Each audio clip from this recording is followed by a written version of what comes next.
hold on, wait, wait, hold on. Can I please make my... accuse me of stalling for time. Hold on. This is the point. It's a very, very simple point about... I happened to mute everybody.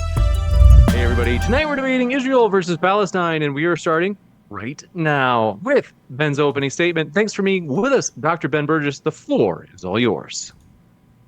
Thank you. So I know we have very limited time for these openings, but I just want to quickly sketch out why I don't think my country, which is of course also Stephen's country, should be supporting Israel. Not in general, and certainly not right now, while Israel is committing really jaw-dropping crimes against the civilian population of Gaza. I have a problem with the last several decades of U.S.-Israeli alliance because I think Israel is an apartheid state, and it's bad to support apartheid states. I realize that apartheid is going to sound like hyperbole to a lot of people's ears tonight. Silly radical leftist stuff. It's probably an exaggeration. But I think it's a simple fact. Israel has ruled over millions of West Bank and Gaza Palestinians for 57 years since Lyndon Johnson was president of this country without giving them citizenship. During some parts of that 57-year period, there's been some level of pretense that this was a temporary military occupation, not a long-term absorption of the territory. But now that pretense is long gone. Israel's current prime minister, Benjamin Netanyahu, has said over and over again that there will never, under any circumstances, be a Palestinian state. In other words, we're never, ever going to leave, and we're never, ever going to give you guys equal rights. We're just going to keep ruling over you as rightsless non-citizen intervention until the end of time. That's the explicit policy. And of course, even decades before Netanyahu first took office, Israel was building cities of its own citizens on this allegedly temporarily occupied land. Between 5 and 10% of Israeli Jews, depending on which numbers you believe, live in West Bank settlements, about 500,000 people. And what there's been since 1967 has, in essence, been a single apartheid state from the river to the sea. Israeli settlers in the West Bank are considered for every legal purpose to live in Israel rather than living abroad. They vote in Israeli elections when they're accused of crimes. They're tried in real civilian courts, not military courts. Their Palestinian neighbors lack all of these rights. And that's the West Bank, where the form the occupation takes is positively soft compared to Gaza.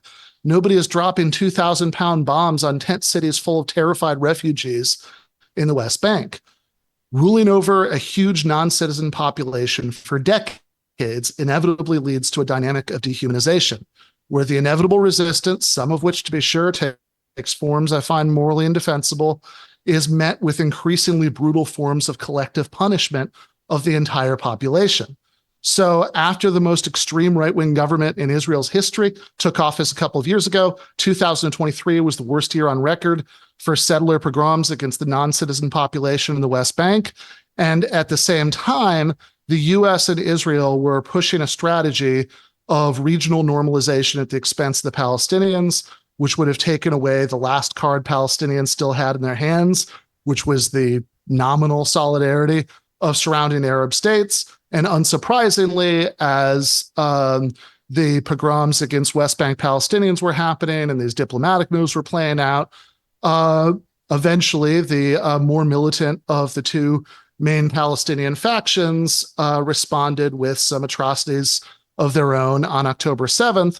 And since then, Israel has responded with atrocities against the entire population of Gaza, the part of Palestine where that faction is concentrated, on an absolutely brain-melting scale. More children have died in Gaza in the last 9 months than in all the war zones in the world for years beforehand. Millions of people, that's 85% of the civilian population, have been displaced from their homes at gunpoint. That's not collateral damage. That's not an oops while you're trying to get to 30,000 Hamas fighters. That's not war as hell. What do you expect? That is, at the very least, ethnic cleansing. And even if I didn't have a bigger problem with my country backing an apartheid state, I'd certainly have a problem with it providing 2,000-pound bombs and diplomatic cover while it carries out crimes reminiscent of what Slobodan Milosevic did in Kosovo and Bosnia. And now I'm curious to hear from Destiny about why he disagrees. Thank you very much for that opening. And We're going to kick it over to Stephen Indeed. Want to say, folks, if it's your first time here, I'm Dr. James Coons. I'm your host. We appreciate you being with us at Modern Day Debate. Don't forget to hit that subscribe button, whether you're watching here or at Stephen's channel watching live. With that, we're going to kick it over to Stephen. Thanks for being with us. The floor is all yours. Yeah, I imagine a lot of this conversation is probably going to come down to disagreeing over actual facts of the matters about any of the claims that are usually levied towards Israel or Israel's treatment of Palestinians inside or outside of Israel. In terms of why the United States should support Israel, I think there are a host of good reasons. I think that Israel is a good trading partner for the United States. I think that Israel is, for all of its faults, of which there are a number to point at, I think that Israel is a beacon of democracy in the Middle East compared to every single surrounding country, very easily. I think that the standards of living that people in Israel, including the Palestinian citizens of Israel, enjoy, and Israel's adherence to things like rule of law, I think make it a special country in the Middle East. And I think that these are ideas and things that are worth championing for the United States. I think that Israel as an ally in the Middle East provides like a level of stability to that region, and it provides a good military entry point to the United States. It's good access from the Mediterranean to host ships, host I guess whatever else we would need to from that country. Hopefully nothing major in the future, but I think that Israel is also a key strategic ally in terms of intelligence that they collect on U.S. enemies, especially Iran. And I think that Israel probably serves as a good partner for countries like the United States in conjunction with Saudi Arabia against the Iranian axis of Iran and Syria and kind of Iraq. I think that if you care about rights of Palestinians that exist in Israel, I think that it's even more important for the United States to be seen as an ally for Israel, because I think that the United States has been an important partner historically for Israel to push them towards peaceful settlements of issues. Without the United States as a partner, I don't know if Israel would have the same motivations to even consider moving in those directions. I think that the United States also provides an important restriction on Israeli military actions. For some reason, people seem to repeat the rumor that they feel like Israel's army is not conducting itself in a way that's adherent to any rules of law. If you think that, you only have to look to the north, to the east, or to the south to see that there are far, far, far worse ways to conduct war that is probably standard for the region. And Israel very clearly operates far above and beyond any of the norms set by any of its neighbors, including the ones that they're fighting right now. And I think that without any kind of alliance with the United States, I think that I think that Israel would conduct itself probably in a far harsher manner, and I think it would be worse towards everybody in the region, anybody that you'd want to protect. So, yeah. Awesome. Thanks very much for that opening as well. We're going to jump into the open dialogue. Folks, if you happen to have a question, you can submit it if you @ me in the Modern Day Debate live chat. If you do a super chat, that pushes your question to the top of the list. And for this gentleman, shooting for roughly equal time. So if you can do me a favor, keep in mind that the other person will want to speak approximately the same amount as you. And with that, you guys kick it off. The floor is all yours for open dialogue. Yeah, so I basically heard three kinds of reasons there. One is broadly pragmatic reasons that, trading partner, intelligence, and one is frankly what sounded to me like a lot of whataboutism, that, Israel, as bad as it might be, is at least better than other countries in the region or in other places. And then the third was in between, which was the leverage argument that if the United States weren't providing financial and military assistance and diplomatic cover to Israel, then it would act even worse. And I think that last one gets us to why I actually don't know that I agree that the disagreement is going to boil down to sort of fine-grained questions about the fact of the matter rather than inferences and underlying principles. Because, it seemed to me that if, China were sending massive amounts of military hardware to Russia for the war in Ukraine, and sometimes half-heartedly pushed Russia toward moderating some of their crimes or accepting temporary ceasefire details with Ukrainians.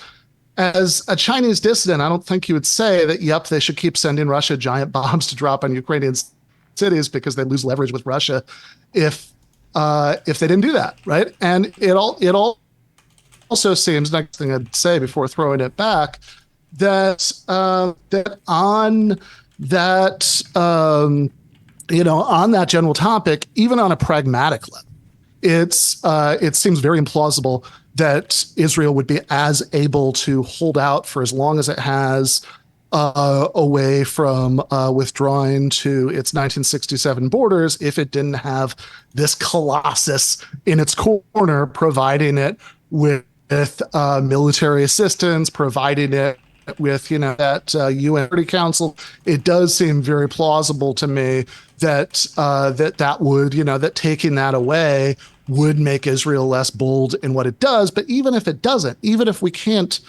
stop Israel from doing a lot of what it does, then it still seems to me that it's better to at least not help them to commit these atrocities. Okay, so I guess just two quick things. I really don't like comparisons for Israel-Palestine to other regions of the world because there are so many things that are disanalogous that it makes it difficult for any comparisons to hold any weight. So when we talk as a Chinese citizen for China supporting Russia, and then for Russia to, like, how would we feel as a Chinese person if we thought that China was holding Russia back, but they were still sending them weapons? It's hard to imagine that because Russia is the most aggressive player, like, in that entire region. So it's hard to compare them. Like, if Russia was surrounded by a bunch of far more terrible Russias, then maybe that argument would hold water. But the fact that Russia is, like, uniquely acting in a territorially aggressive way in Europe right now makes it a hard point of comparison to Israel and Palestine is the first thing. And then the second thing, for without support, like, Israel would withdraw to the 67 borders, that military allies or whatever. That's a hard argument considering that we just said we weren't going to engage in whataboutism. But I mean, I would remind the audience that Israel conquered through those 67 borders without really having any foreign allies. So the idea that without foreign allies they would be pushed back, I guess it's possible. But I mean, they are a nuclear power. I don't know if that would be the case. To run down the three different reasons that we gave, I just want to make sure that we're, like, living in the same world here. On the first thing, so we mentioned pragmatic reasons. You brought up the term whataboutism, and then we used the leverage argument. For the first thing, do we agree that there are pragmatic reasons for the United States to be allies with Israel? So pragmatic reasons might be things like they're good trading partners. There's some geostrategic advantage in having, like, a harbor for the Mediterranean. It gives us access to the Middle East militarily. Do we agree that those pragmatic reasons exist and are real?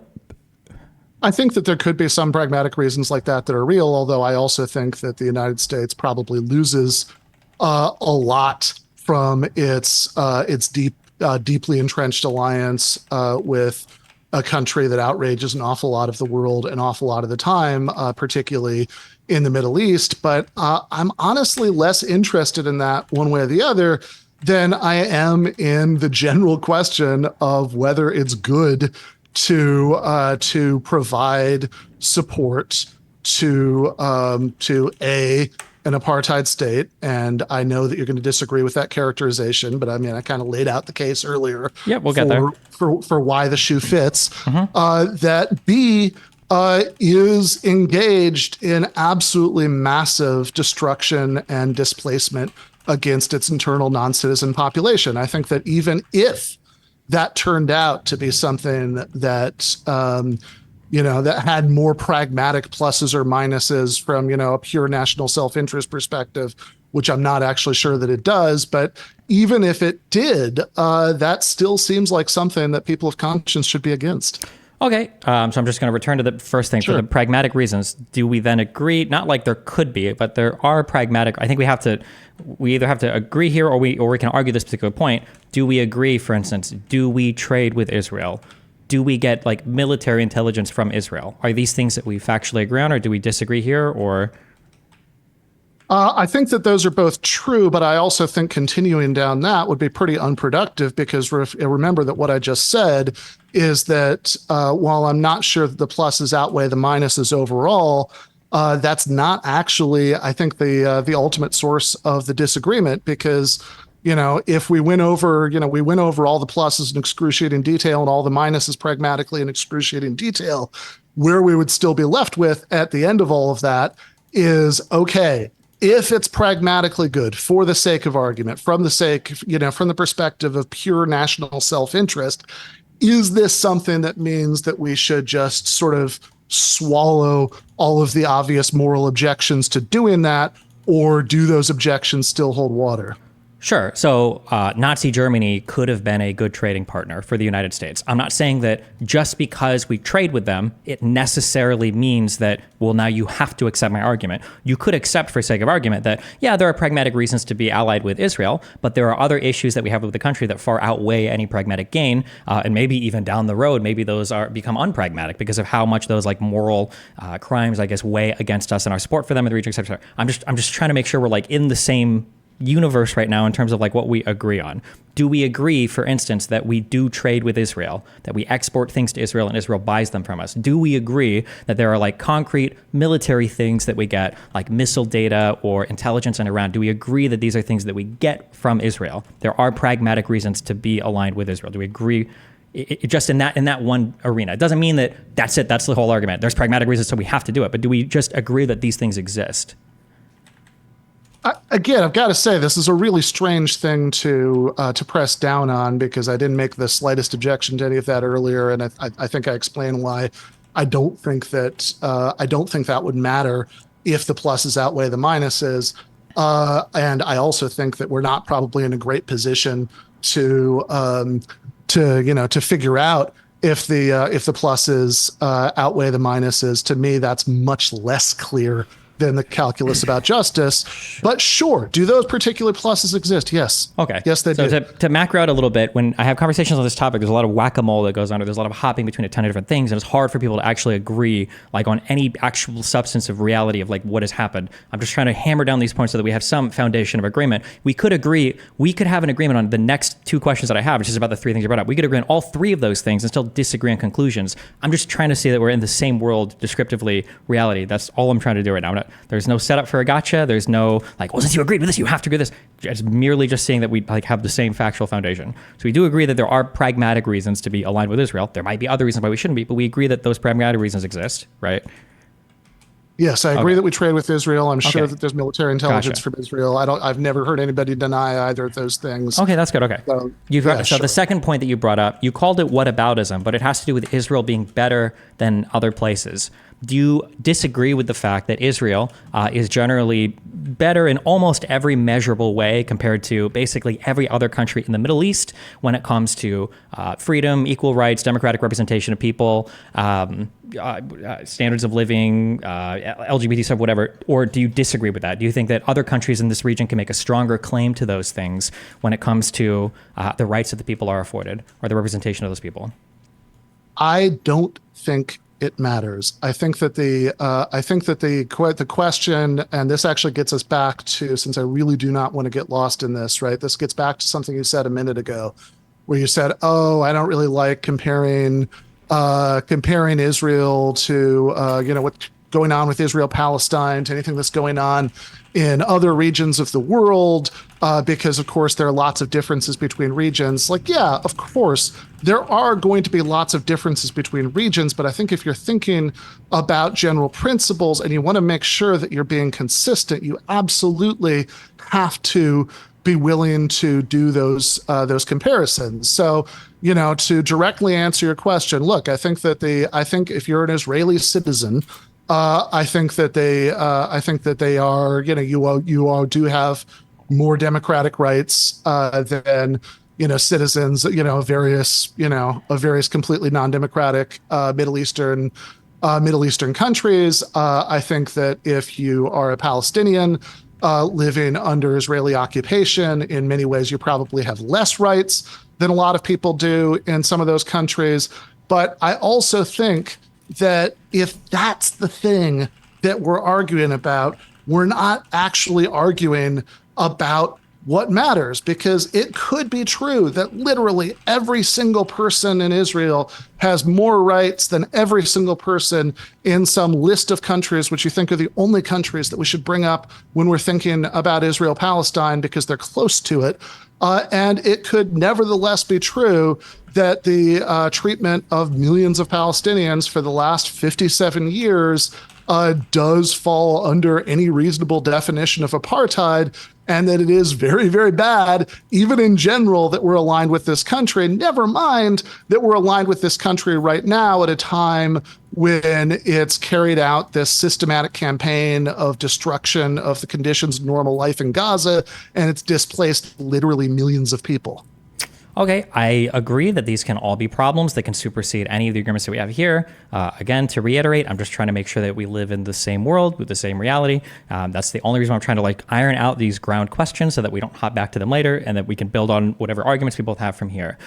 When I said before, I don't like comparing Israel-Palestine to other regions or to other conflicts, it's because the history of the Israeli-Palestinian conflict is really unique. So when somebody says, well, would you allow this country to do that thing? And they invoke other countries with very dissimilar circumstances, I feel like there is a whole bunch of moral baggage that's being carried along from the other examples, and that's why I don't tend to like to compare those things. You would have to change those examples to make it more morally analogous. That's why I don't typically like comparing this conflict to other conflicts. But when somebody says something like, you said that it was whataboutism that Israel is better than other countries, well, I can compare directly the standards of living or the freedoms enjoyed by Israeli citizens, both Jewish and Palestinian, to other countries in the region. And sometimes I feel like people are either not completely honest, or they don't want to say that, or they don't want to admit that because they think it's ceding some other part of the argument. I would submit that it is incredibly clear that the citizens of Israel, whether you're Palestinian or Jewish, enjoy much greater freedoms, much greater rights, much greater economic opportunity, much greater educational opportunity,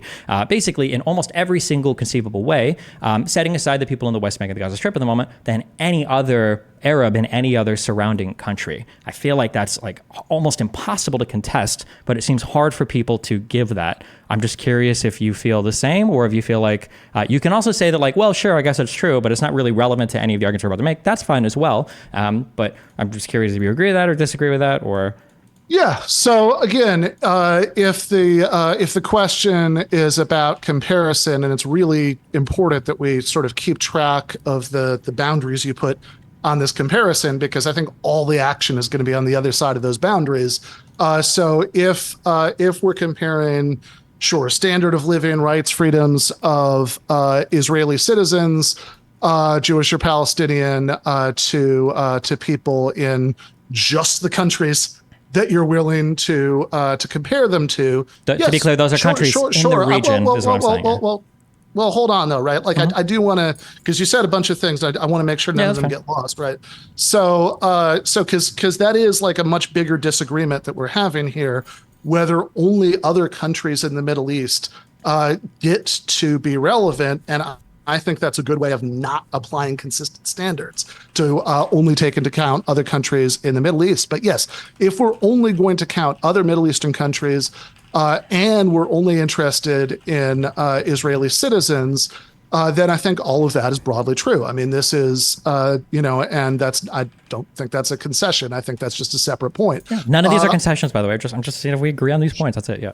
Sure. I'm just trying to make sure people can track how this relates to the original argument, right? Because this is a super common talking point, essentially the what about the Israeli Arabs argument against the kind of critique of Israel that I laid out earlier. And whereas if you stop just comparing the Palestinian citizens of Israel to only people who live in various dictatorships and monarchies nearby, and start comparing them to people, to minority groups in Western democracies, I think in many ways you do see significantly more, discrimination in the Israeli case. And we can certainly talk about that, but I think that that's a little bit beside the main point, because the two things that I said earlier, right, that I think that the reasons why I'm bothered by our country supporting Israel are the charge of apartheid and the charge of ethnic cleansing in the last 9 months in Gaza. And of course, neither of those are about the Israeli Arabs, right? Those are about Palestinians in the West Bank and Gaza for the first one, and mostly Palestinians in Gaza for the second one. And it's true, right, that there is this population of Palestinian families who ended up on the Israeli side of the line after 1948, who were eventually, granted most of the same rights as Israeli Jews. But it doesn't follow from that. And I know you're not saying it is, but I really just want this to be clear for the larger point, right? It doesn't follow from those people not having been denied these rights on the basis of their ethnicity, that there aren't millions of other people in Greater Israel, right? Israel's existed since 1967, who are denied basic legal rights on the basis of their ethnicity, quite openly on the grounds that even while Israel is building cities full of its own citizens in there, even while a significant percentage of the Israeli Jewish population is moving there, very explicitly on the grounds that if we granted all of these people citizenship, then that would take away the Jewish character of the state. So we can't do that. So to my mind, this is a little bit like saying, yeah, you could vote if you were a black person in New York State in 1940, therefore, no one in the United States in 1940 was denied the right to vote because they were black. I mean, there are people who have these rights in Israel despite being Arab, but there are also millions of people who are denied these rights because they're Arab. Okay, so to be clear, there is no such thing as denying their rights because of their race in Israel. We earlier said that there are some 2 million Palestinian, like I think 20% of Israel's population in Israel proper are Palestinian Israeli citizens. Their ethnicity does not factor in here to their rights that are afforded to them. People that have rights in the West Bank or don't have rights in the West Bank, that is determined upon citizenship lines. And if you are an Israeli citizen, you are granted more rights, obviously, because you're a citizen. If you are a resident or non-citizen, you are granted less rights. Now, as to the the occupation, whether that's good or bad, or whether there are issues are there, is a separate conversation. Obviously, there are issues. Obviously, this is a situation you don't want going on for a long period of time. But I think it's important, especially for arguments we're going to do later, to note that the claim that rights are doled out based on your ethnicity is simply not true. That's the one part there. You said that it's not fair to compare them to minority groups, it's not fair to compare them to other people in the region, but we should compare them to minority groups in Western democracies. I think that when you're making any comparison on anything, you're always looking for the most like things to compare them to. Israel is a country that very much exists in the Middle East, and that goes along with everything else that is part and parcel of being in the Middle East, including the ways that your neighbors do combat against you, the ways that their governments run, the ways that they engage with you.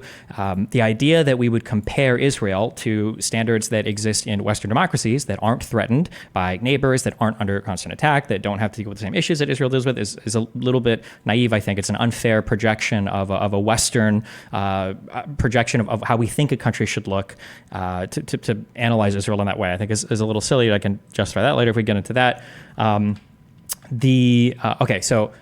Okay, so going back to these three. Yeah. Wait, hold on. Real quick, real quick, because okay. you were talking so much. Yeah. We can do this simpler, but I'm just trying to. It feels like you're trying to head off like every potential argument. I'm not even on the road to making an argument. I'm just trying to agree. When I gave my opening argument, you said that you could group my arguments into 3 broad categories. So I'm just seeing if we have a factual agreement on 3 broad categories. The first one was the pragmatic reasons. We seem to agree. The second one was that the Israeli citizens seem to enjoy more rights than other people in their region. Maybe not to Western countries. We seem to agree on that. And then the third argument you said was the leverage argument. Do you agree that the West has historically and currently provides leverage against actions that Israel might otherwise take if the West wasn't providing that leverage?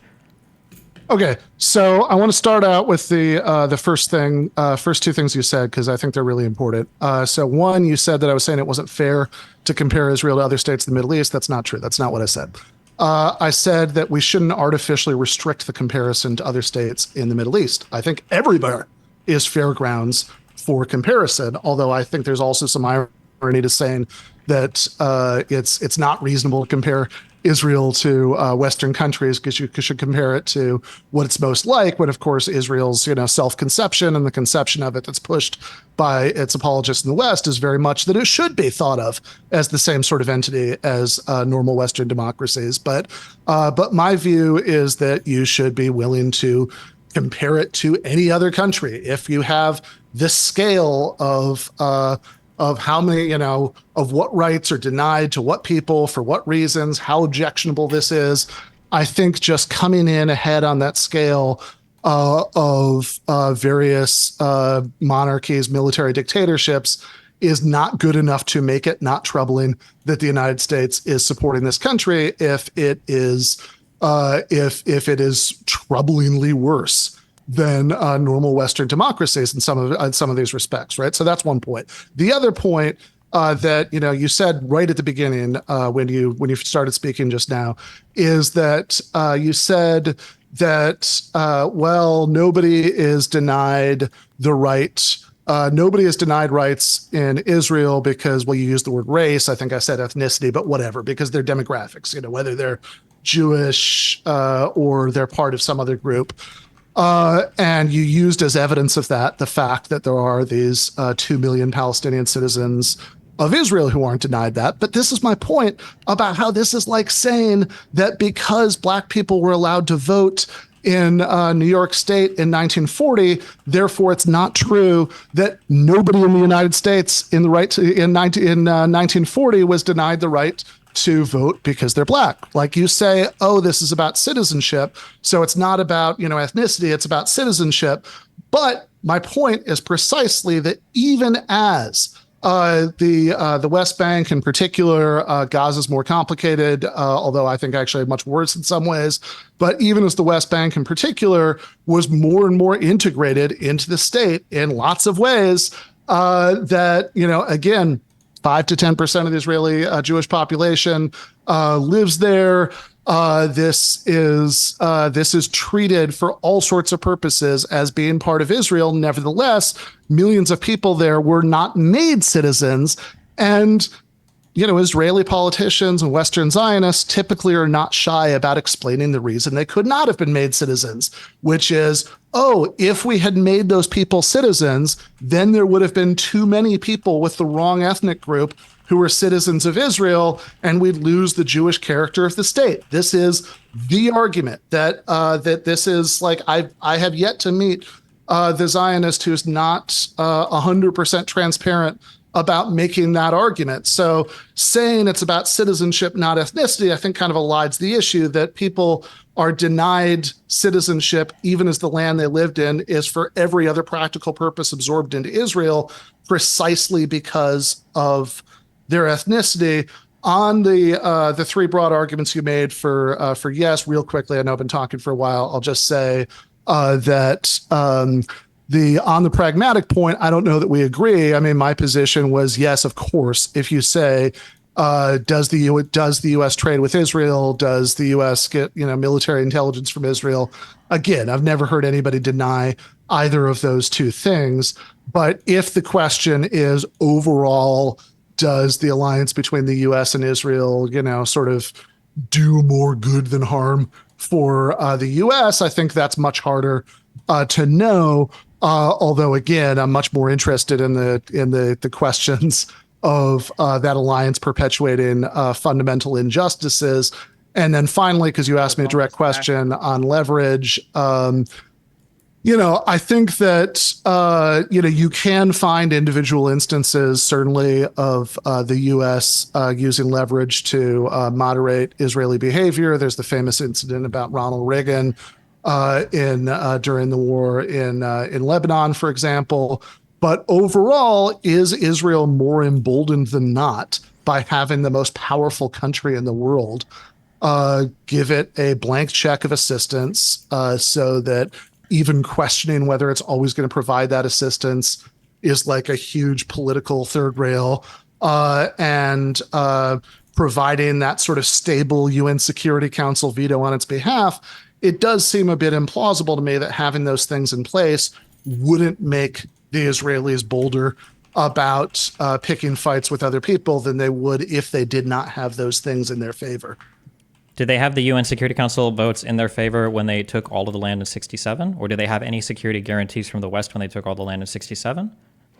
Well, this is the, I think that the whether there was, that is the time that relationship is just really getting going. But if the idea is, okay, they were powerful enough to do this, or bold enough to do this without that those things in their favor, I've got to say that seems like it would strengthen my point, not weaken it, because if they started out right already having enough of an edge over their neighbors and certainly over the powerless and dispossessed Palestinians, that they were able to do these things way back in 1967. Well, I'm just saying that I guess my argument is just that like in 67, they seem to like in 67, it seemed like they were emboldened to take so much territory, including the Sinai Peninsula. And it was, Carter's commitment to peace and him forcing Begin to actually take Sadat seriously that Israel actually ended up giving back the Sinai for peace with Egypt. So it's hard to make historical counterfactuals, but if I look at the actual historical record, it seems like without U.S. support, you've got big expansion in 48, you've got big expansion in 67, and then with U.S. support, you've got Israeli shrinkage. They give back the peninsula, you've got peace with the country. So I don't know where this idea comes from that international support emboldens Israel to be more aggressive than it actually is, when it seems like Israel's most aggressive, most expansionist years were done when they had absolutely no international support whatsoever. Yeah, I mean, I guess I do find that a little bit confusing because I would think that your claim here, right? Correct me if I'm wrong, is that you think that Israel was under such grave threat in 1967 that they had, no choice but to do that, right? I do think that. Do you disagree with that, or do you think that's not true? I think that it's. I'm not convinced that it is, but I also think that it's probably not worth litigating, because I think that that whether or not that's true has very little to do with the objections that I was making earlier. I think that this is a sort of fundamental disagreement, right? You said earlier that one of your reasons for thinking that it's bad, or it's misleading to compare the standards that we would apply to Israel-Palestine to the standards that we would apply to any other situation around the world is that the history is different. And so that, and that makes a moral difference. And my sense that the way things often go is you get a lot of very in the weeds discussion of the history. But I guess the bigger question I would just ask is, why does that make a moral difference? Well, I think it makes a moral difference because we were arguing this third point about leverage, and you seem to make the argument that Israel, with U.S. backing, seems to be more reckless or more territorially aggressive than when Israel is without that support. That if we were to pull back that support, my counter argument is that if we withdraw support, well, then Israel has no reason whatsoever to acquiesce to any desires of the United States. And then when we consult the historical record, Israel's biggest years of expansion, which were 1947 and 8, and then it was 1947 and 8, and then 1967 seems to be when it had its back against the wall with absolutely no support internationally. But as support internationally grew, not only did they stop conquering territory, they seemed to give back territory in the form of the Sinai Peninsula. So I'm curious how we can make the argument. What is the argument that Israel has more aggressive means just because they're backed by the United States? I can't find an example of that in history. So how am I to believe your argument there? Yeah. So I think that the example in history is the fact that Israel has been able to hold on to this territory from 1967 for the last 57 years, even as the vast majority of the world is opposed to it. It does actually seem pretty plausible that, just as you say that the United States gets things out of trade or military intelligence from Israel, that Israel gets all sorts of benefits from not being completely internationally isolated, and that if that were a real danger, that would be a factor in the calculations. I also think that there's some tension and how you're talking about 1967, because on the one hand, for the purposes of this argument, you want to use it as an example of Israel being emboldened because there was no moderating force. And on the other hand, you want to say that they were under such grave threat that they had no choice but to do that. And it seems to me that if you take seriously the idea that they were under such grave threat that they had no choice but to do that, it's not actually very good evidence that they were emboldened, in a way that they wouldn't have been if they'd had moderating pressures. Well, but that was the entire reason why they took the territory that they did, because they felt like they were under grave threat. The Golan Heights were captured because they felt that Syrian artillery could strike into Haifa and Tel Aviv too easily. The West Bank was captured because of Jordanian attacks from East Jerusalem into Jerusalem proper, and because they also had some, I think, 10 miles from their hills to fire into Tel Aviv. And the Sinai Peninsula was taken because once Nasser ejected all of the UN peacekeeping forces and started to deploy his military across the Sinai, Israel felt like they couldn't fight any attrition-based wars against countries that had 10x the population. So in all three examples of the territory captured in 67, they were done explicitly because Israel felt like they had their back to the wall. And I think this is further evidenced by the fact that Israel only gave back the Sinai when Egypt gave them a peace treaty. So I think that it perfectly backs my argument up. I don't see any reason. Again, I'm returning to, you keep saying that Israel's held territory because of help from the rest of the world. I don't recall much help in the first or second Lebanon war. I don't recall much help in the 48 or 67 war. I know that the U.S. replaced a lot of armor in 73 for Yom Kippur. In 56, the United States was a moderating force during the Suez War. Basically, I think Eisenhower told Israel to fuck off and leave, which they did. So I don't see any part, returning once again, I just don't see any evidence or any examples. Can you think of moments where Israeli military acted in such a way where they're like, oh, well, the U.S. is helping us here, in Lebanon, either in 2006 or in the 80s, or the United States or somebody's helping us here fight. I just don't think that this really happens. I don't think it's much of a factor in any of the Israeli history. I think that if anything, Israel is generally fighting with the United States, and the United States is trying to push Israel towards more peaceful things, if for no other reason, because it hurts our other allies in the region, and it hurts our relationship with those allies, whether this is example or evidenced by Carter pushing back into peace with Sadat, or whether it's evidenced by Clinton trying so hard to get peace, between Israel with Arafat. I think he was at the Oslo signing, right? I think it's him in the picture. It feels like I just don't see any evidence for. I hear this claim over and over again that Israel is emboldened. I just don't see any evidence of that whatsoever. Yeah, I don't know, what's an example of that? I guess. So, well, okay. I did give you one. You didn't accept it, but I also just want to make sure. Oh wait, what was the example? I'm sorry, I forgot. But first, I just want to make sure that everybody kind of gets the order of the arguments here, because I pointed out that there seems to be this tension in how you're talking about 1967. On the one hand, you want to use it as evidence that Israel was more emboldened to be aggressive when it didn't have like moderating U.S. alliance, and on the other hand, you want to say actually they had no choice but to do what they did because they were under such grave threat. And when I pointed that out, instead of responding by showing how those two things could both be true, you just gave me an argument in favor of the idea that Israel had no choice because they were under such grave threat. But I mean, wait, again, can you tell me what is the tension, or what were the 2 points? They had no choice because they were under such grave threat. So the two things are, one, that 1967, Israel seizing all that territory, is evidence that they were more emboldened to act aggressively, when they didn't have a strong relationship with the U.S. And on the other hand, you want to say that actually it's not that they were like boldly and recklessly acting aggressively, it's that they had absolutely no choice but to do what they did. Yeah, but my argument is the reason why they acted aggressively is because they had no support in the West. That Israel, there's so much, from Ben Gurion to Moshe Dayan to all these old prime ministers talking about the rib cage of Tel Aviv, that there was some, 15 kilometers or whatever between the ocean and the West Bank, and Israel felt like without any security assurances from the West, the only people that could ensure their security were themselves, and this came at the cost of great territorial expansion. I don't understand how there's tension. I think both of these points play into each other perfectly, that if Israel had security guarantees from the West, then maybe they would have felt more comfortable saying like, oh, okay, well, we don't need to go invade our neighbors, we don't need to take any land here, like we know that the West will protect us if we get attacked.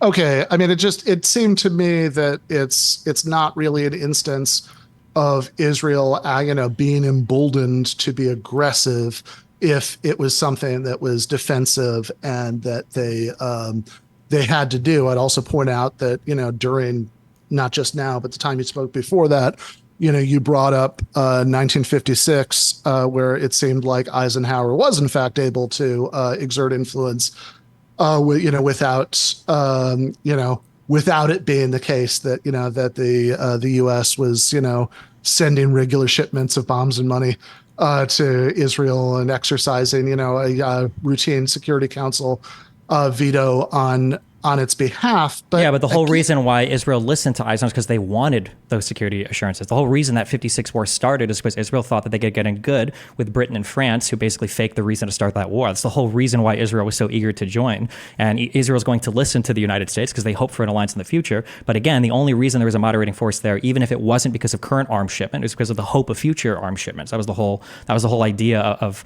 essentially bowing to the United States. Otherwise, why would they? Well, it's not like the U.S. is helping them. So if Eisenhower tells them to fuck off, why would they care otherwise? If not to try to gain some kind of future alliance with them. Well, but the picture you're painting here is that Israel is doing what the United States wants, because if it does, it thinks that it might get some military help. And if it doesn't, it won't get that help, which of course is a very different situation from there just being this blank check of constant support, where you have, again, it's so entrenched that Israel gets tons of help every year, no matter what. I don't know how this responds to it.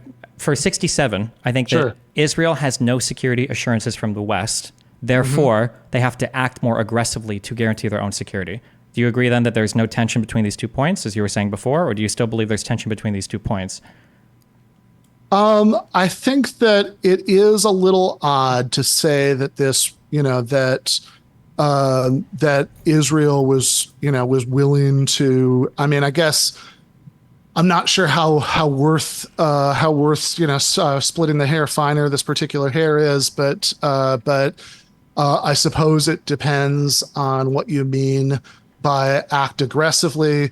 But like, again, I think that this is, just think about where we started and think about where we are right now in the conversation, right? So earlier, I said, here are some really big picture reasons to think that it's objectionable that the United States is supporting this country in general, and especially right now.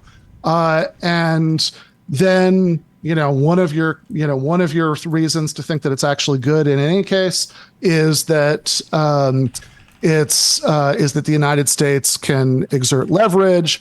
And I started to ask, okay, but is this is that leverage, right? Is that something we would accept, right? In general, if a country is doing wildly objectionable things, is denying lots of people fundamental rights, is engaged in ethnic cleansing, is that something that we would generally say, oh no, but it's still good for a superpower patron to support it? Because at least they'll have some leverage to act as a moderating influence. I mean, I think if that's your position, that you can just literally agree with all of these and we just skip to that part of the conversation. The reason why I have to have these micro things is because, in my opinion, this particular conflict is built on more misinformation than I've seen on like any historical event ever in my entire life. And if it's not you if a person is to build off of bad history or bad geopolitical understanding, all of these different micro events, well, then the macro event is essentially begged. Like we know, like, oh, well, if this fact is true and this fact is true, if Israel conquers no matter what, if leverage doesn't do anything, if they're not even valuable, blah, blah, blah, well, then of course, like all these other things are obviously horrible. So I think the reason that I didn't see that it's true is that I'm not convinced that it's empirically true that the moderating leverage that the U.S. can exert balances out the fact that Israel manages to escape from the kind of international isolation it might otherwise face, because the most important country in the world gives it this level of support. I'm not convinced by that, but also that's fine. Again, just real quick, you can not be convinced by that. That's fine, but you've given absolutely no argument to support that. I've given historical counterexamples on multiple different points here. So I mean, you can say that you don't agree with that. That's fine, but like it's purely off of vibes. Unless you can give me like any historical or any example whatsoever to support that. Okay. But at the very beginning of our talking about this, I did say, look, I think that the fact that Israel has felt willing to hold on to the West Bank and Gaza for 57 years is pretty good evidence that it benefits from having the 300-pound gorilla in all of this, the United States, give it Sure. Can you give give it me unconditional. Yeah, can you give me an example? How does the United States help Israel hold on to the West Bank? Well, beyond the fact that it gives it military aid and financial assistance, with loan guarantees, which definitely reduces the pain domestically of doing that. Presumably, Israel wouldn't want to be a rogue state in the international system, to be completely bereft of allies and supporters.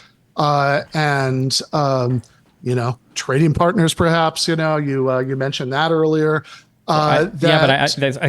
So every single action that they take, then, because the United States provides some level of military assistance, we're going to say is because the United States provides military assistance, despite the fact that they initially. I don't think that's what I said. I think I said that the specific fact that they felt the ability to thumb their nose at the overwhelming majority of the world, which says that they want them to get out of these territories for 57 years. Well, because the majority of the territories have pretty good evidence. It's not good evidence at all, though. The majority of the territories that are surrounding Israel also thumbed their nose at the international community for even longer. Right. So why would it be a surprise again, unless you take this exceptional view? What would be the equivalent act of nose thumbing? I mean, I'm not sure it matters, but I'm curious what you have in mind. The equivalent act of nose thumbing, the occupation of the West Bank by Israel to the rest of the world, I would say would probably be the occupation of the West Bank by Jordan for 20 years.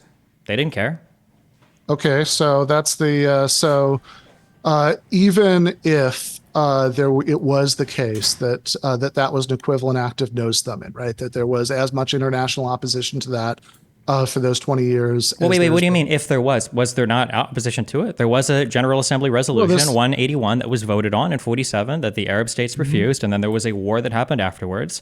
After 67, people like to quote Resolution 242 that says territories acquired through combat can't be maintained, and that's how Jordan acquired the West Bank. There was a king, Abdullah I, I believe, was literally assassinated in Jerusalem because of how angry some of the Palestinians were that Jordan had occupied that territory. There was some condemnation for it. Internationally, I don't know if we cared as much because there were other things going on, but it seems right, you just made my point, right? That there wasn't the same level, but even if there was, right?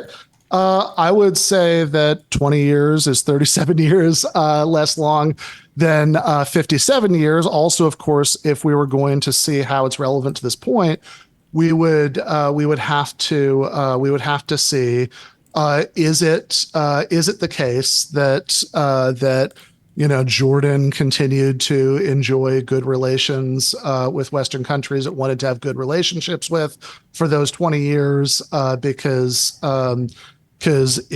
if that is the case, then I don't really see the relevance of this to undermining the idea that escaping international isolation is good for Israel and diminishes the pressure on Israel to sort of bow to the will of the international community. Well, I think the difference is, and this is the point, this is why I said I don't like comparing Israel to Western countries. None of these surrounding countries have to bow to international pressure. Who cares? Okay. So is that a good thing? No, I don't think so. Okay. So again, this is why I know you didn't like the word earlier, right? But this is why I think, whataboutism is a relevant term to use yeah, so, here. I'm sorry. So whataboutism is used to escape. If the Jordanian occupation of the West Bank were still a thing, then we could have a discussion about whether the United States should be supporting Jordan while it was occupying the West Bank. But just and I think all of this would, I think that discussion would play out, much the same way.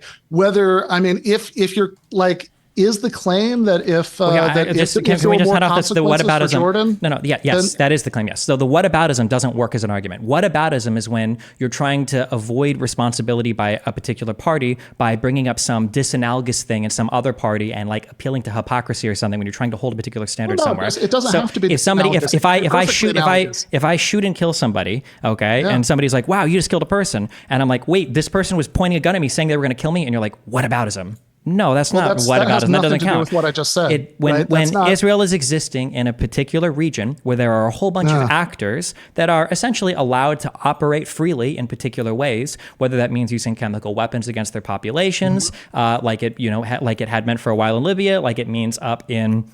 Like it meant for a little bit in Iraq, like it means up in Syria, whether that means allowing massive amounts of people, including children, to starve to death, like that might mean in the country of Yemen, like that might mean against opponents for Saudi Arabia that led that coalition against Yemen, whether that might mean massive disenfranchisement of citizens, of throwing them into torture chambers, like that means in Iraq, in Iran, in Lebanon, especially southern Lebanon, or like we can go on and on. I'm just saying that like when all of these countries, but none of it would be relevant in any way. That's great. Okay. When we can go around and we can see how all of the particular actors in this region are acting, right? The actions that you take in a particular region, especially if you don't have security guarantees from the West, are probably to some extent going to have to be in the same language as the actors that are in the region that you're operating in, which is why I don't like to compare like, oh, well, in an ideal democratic world, surrounded by two oceans, what would the United States do? Well, it's a lot different in terms of like, well, what can Israel do?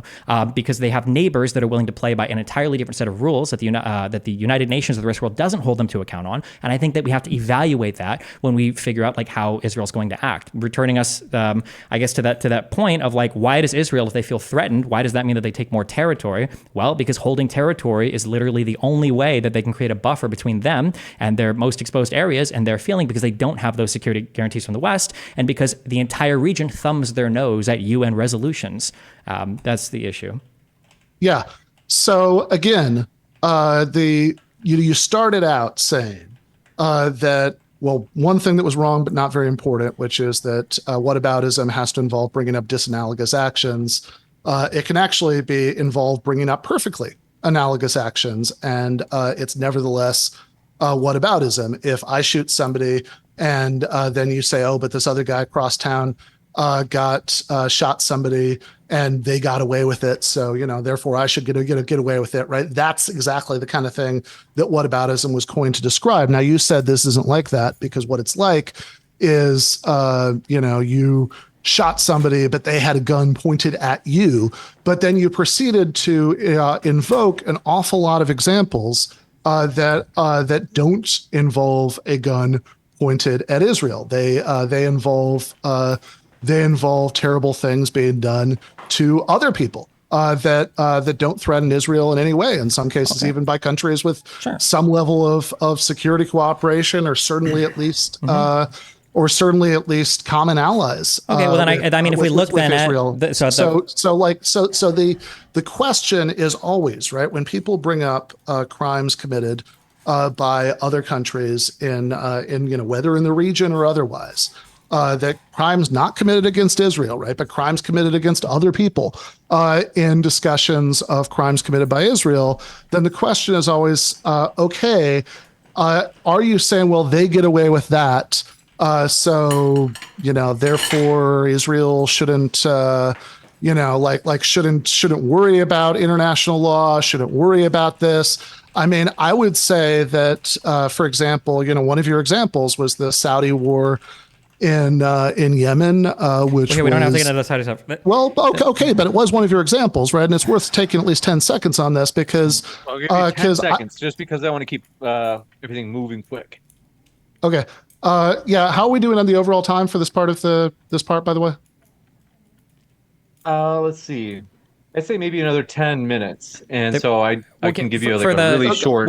On the direct example, like we can just talk about. So 67 is obviously one of our most contentious wars, right? And you talk about like, well, the self-defense thing doesn't count.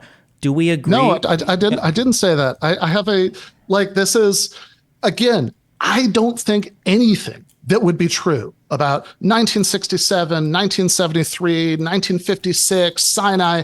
I don't think any of this stuff would be relevant to, is it acceptable to rule over millions of people for 57 years without giving them equal rights because of their ethnicity? And is it acceptable for the United States to support a country like that? And is it acceptable for the United States to support a country that has displaced millions of people in the last 9 months? That there could be literally anything that was true of those things. And Nevertheless, the answer to both of those questions would be no, just like to do those 10 seconds, just like, yes, it's terrible that the United States was back in Saudi Arabia during while it was committing those atrocities in Yemen. I mean, I think that the left was, almost the only people who were speaking out against that at the time. Bernie Sanders. Okay, we're not getting into all this. Okay. When we talk about the ethnic makeup of Israel, we talk about the ethnic. Applying the same standards. I'm not. Oh my God! So much time. You've talked like 3 times as much as me, and I'm just trying to get like really basic answers to questions. I can't believe after taking us through obvious diversions that had absolutely nothing to do with the issues and dispute. None of these things have to do with. Minutes, wait, hold on, wait, hold on. Can I please make my? Accuse me of stalling for time. Hold on. This is the point. It's a very simple point about this. I happen to mute everybody, but just because we only do have really limited time, Ben, I do just want to go over to Destiny, just because, as you asked before, the Q&A is in less than 10 minutes, and so I do want to just quick kick it back over to Stephen, and then I promise we'll kick it back to you again before, because we do have those closings that you had asked for. So kicking it back over to Stephen, let me just figure out how to unmute everybody. I haven't had it. Let's see. Okay. Ready for you, Stephen. Yeah, I'm just trying to make sure that we have like a similar fact. You to unmute. Wait, can you hear? Oh. Okay, I'm just trying to make sure we have a similar factual foundation for the discussion. Otherwise, it's pointless. We're just like screaming into the abyss if we don't have the same like factual foundation. If you want to say like we can ignore the wars, you can't say that after you've lost the arguments on all of them and then say, well, no, it doesn't count. If you don't want to take into account anything that happened in 47, 48, 56, 67, 73, 83, like if you don't want to take into account any of these things, that's fine. They're just say like, oh, that doesn't matter. Don't try to argue them all and waste 30 minutes and then say, oh, actually, that doesn't matter. Just say like, oh, I don't care what happened in 67. Oh, okay. And by the way, that's perfectly fair. I agree with that to some extent. The history actually doesn't fucking matter that much, because I think that two sides were probably never going to fucking agree on the history, which is fine. Say fuck the history. We can have only modern discussion, but don't try to argue it all and then say, well, actually, this doesn't matter. The only reason I bring it up is because the capture of territory in 67 is a pretty important central part for why people think Israel is or isn't occupying a land, or if they have a justification for doing it. The central question or not central question, but well, it is a big question. You keep going back. You keep saying that Israel is not allowing certain people to have citizenship just because of an ethnic reason. Why is Israel so protective of the ethnic character of the country? Why do you think that is? Okay, I want to point out that your summary was based on either a debate that happened in your head or an earlier one that you got this one mixed up with, because you said I was arguing all the wars. I argued none of the wars. I have not made a single assertion about a single one of those wars tonight. That didn't happen. The only thing I've said about any of those wars at any point tonight, right? Go back and check. The only thing I've said is that I see some tension between bringing up 1967 as an example of Israel being more bold and aggressive without U.S. support, and also saying that everything that Israel did in 1967 was stuff that they needed to do for defensive reasons. That's a meta point. I still have trouble seeing how those two can be true. But again, I haven't made any claim about any of those wars. That's just not true. Now, on the question, I think that if what you're ultimately pointing to is Zionism, historically understandable. It's not. Wait, can I have him answer the question instead of rambling about Zionism? I'm just asking, why does Israel care about the ethnic composition of the country? That's the question. Now you're talking about Zionism? That's the question. That's literally the same thing, Stephen. It's literally not, but okay. It is literally the same thing, right? So this is Again, I don't know why you're having so much trouble keeping track of this, but this is a very simple Hold on, point. To be clear, I'm not having trouble keeping track of this. We can talk about a Jewish nation. We can talk about Theodore Herzl. We can talk about the foundational ideas of Zionism all you want. I'm asking today, because you didn't want to talk about the history, so we don't have to talk about the history. I don't care about secular Zionism. It's not even relevant to today's Israeli politics. What I'm asking is right now for today, why does Israel want to maintain the ethnic character of their country? That's it. Yes. Again, what I was saying was that you can think that it's historically understandable where that desire would come from. I think a different way of saying that is that Zionism was historically understandable. I think those are synonymous ways of talking, But they have, I think you can say that it's historically understandable, but nevertheless say that if millions of people are being ruled over for generations without them having citizenship and it being denied because they're part of the wrong ethnicity, and if you added all these people with this ethnicity to the existing Israeli Arab population, then that would mean that there were, too many Arabs, versus Jews in the country. That is definitionally apartheid. That you are denying millions of people rights based on their ethnicity. And I think that your question, why do they want that? Yeah. It's completely historically understandable where this comes from. I'm not saying historically, I'm saying today, why do they want to maintain the ethnic character of the country? Yeah, instead of how would you answer that question? You don't, wait, to be clear, you don't even have a concept in your mind of why the ethnic character of the country might be important to Jews? I think I do. I'm just really confused about why you would ask this as instead of just telling me why. Because if you don't know the answer to this, I want it to be. Oh my God, Stephen, this is not. You're restating the same thing over and over again. You've wasted so much time. If you don't know why, then I just want that to be shown that you have no idea why Israel. Which is funny because this is probably the most defining point of the conflict. You don't have no concept in your mind. The idea that this is a factual question, that there's a singular correct answer. There is. To it. It is. Is just wrong. That's just not true. We could certainly talk about all sorts of anxieties that Israelis would have about what it would mean if they lost the majority, and we could say some of those are historically understandable but wrong. You can think that some of those might be right, but there is not a singular objectively correct answer to that any more than there was a singular objectively correct answer to why so many white South Africans feared the end of apartheid. I think that there are lots of correct partial answers, but that's not like an uncontroversial factual question. Then why not give somebody knows the answer to? Okay, wait. Let me or not. What I was doing is conceding that there may be many good answers to this, but say it would be completely irrelevant. I want to give Stephen a chance to respond, and then we got to go into the closings because. I'll give it my whole closing. Well, I'll give it my whole closing to keep doing back and forth. Okay, so let's posit one theoretical, hyper theoretical. Maybe it's the case that the ethnic character of the country is important to Israeli people, especially Jewish ones, because they feel like if they were to live as an ethnic minority, that the history would be repeated that they'd experienced in every other part of the world, especially under Islamic caliphates, where they would be relegated to second-class citizen status and they would be subject to pogroms or mass violence, like they had been historically. Do you think that is, one, the anxiety of most of where that ethnic character defense comes from, and two, is that a fair anxiety to have, that might be something that would happen? I think that's not, again, I have been arguing about this with people for my entire adult life. Certainly, I've heard many, many people express things like that. Let's have this be your closing, Ben, just because you're right. Oh, in that case, let's just go to the actual closings because I was answering a direct question. That's a very different thing from closing. Well, yeah, let him answer that question. I just want to hear it. So, do you think that Jews have an accurate feeling that there's a lot of potential bad that could happen to them if they were to live as an ethnic minority in a Muslim majority state?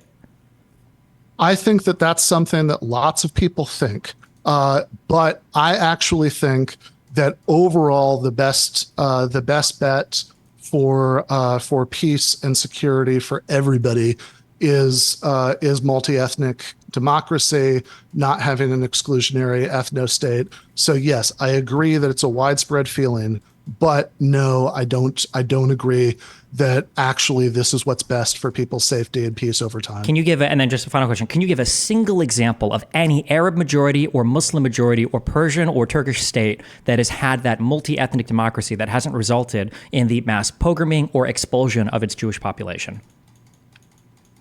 I think that this goes back to what we were talking about earlier. That's my closing statement. Okay. Is there? Okay. Well, if you know what I say, I don't know why you're asking, but I think that limiting comparisons to only the military dictatorships and monarchies. Oh, I'm sorry. Tell me which European countries Jews lived happily under then, prior to the formation of Israel. Why is prior to the formation of Israel the only important question? I mean, if you could Because ask, it's easy to live peacefully in a country when all your people have fled from the country. I mean, again, I think that there are lots of European countries today where it's far safer to be Jewish than it is in Israel. I think certainly the United States today, it's infinitely safer to be Jewish in the United States than it is in Israel. And I think these are fair points of comparison. Wait, why would it be a fair point of comparison when the United States is not an ethnically Arab majority state or a Muslim ruled majority state?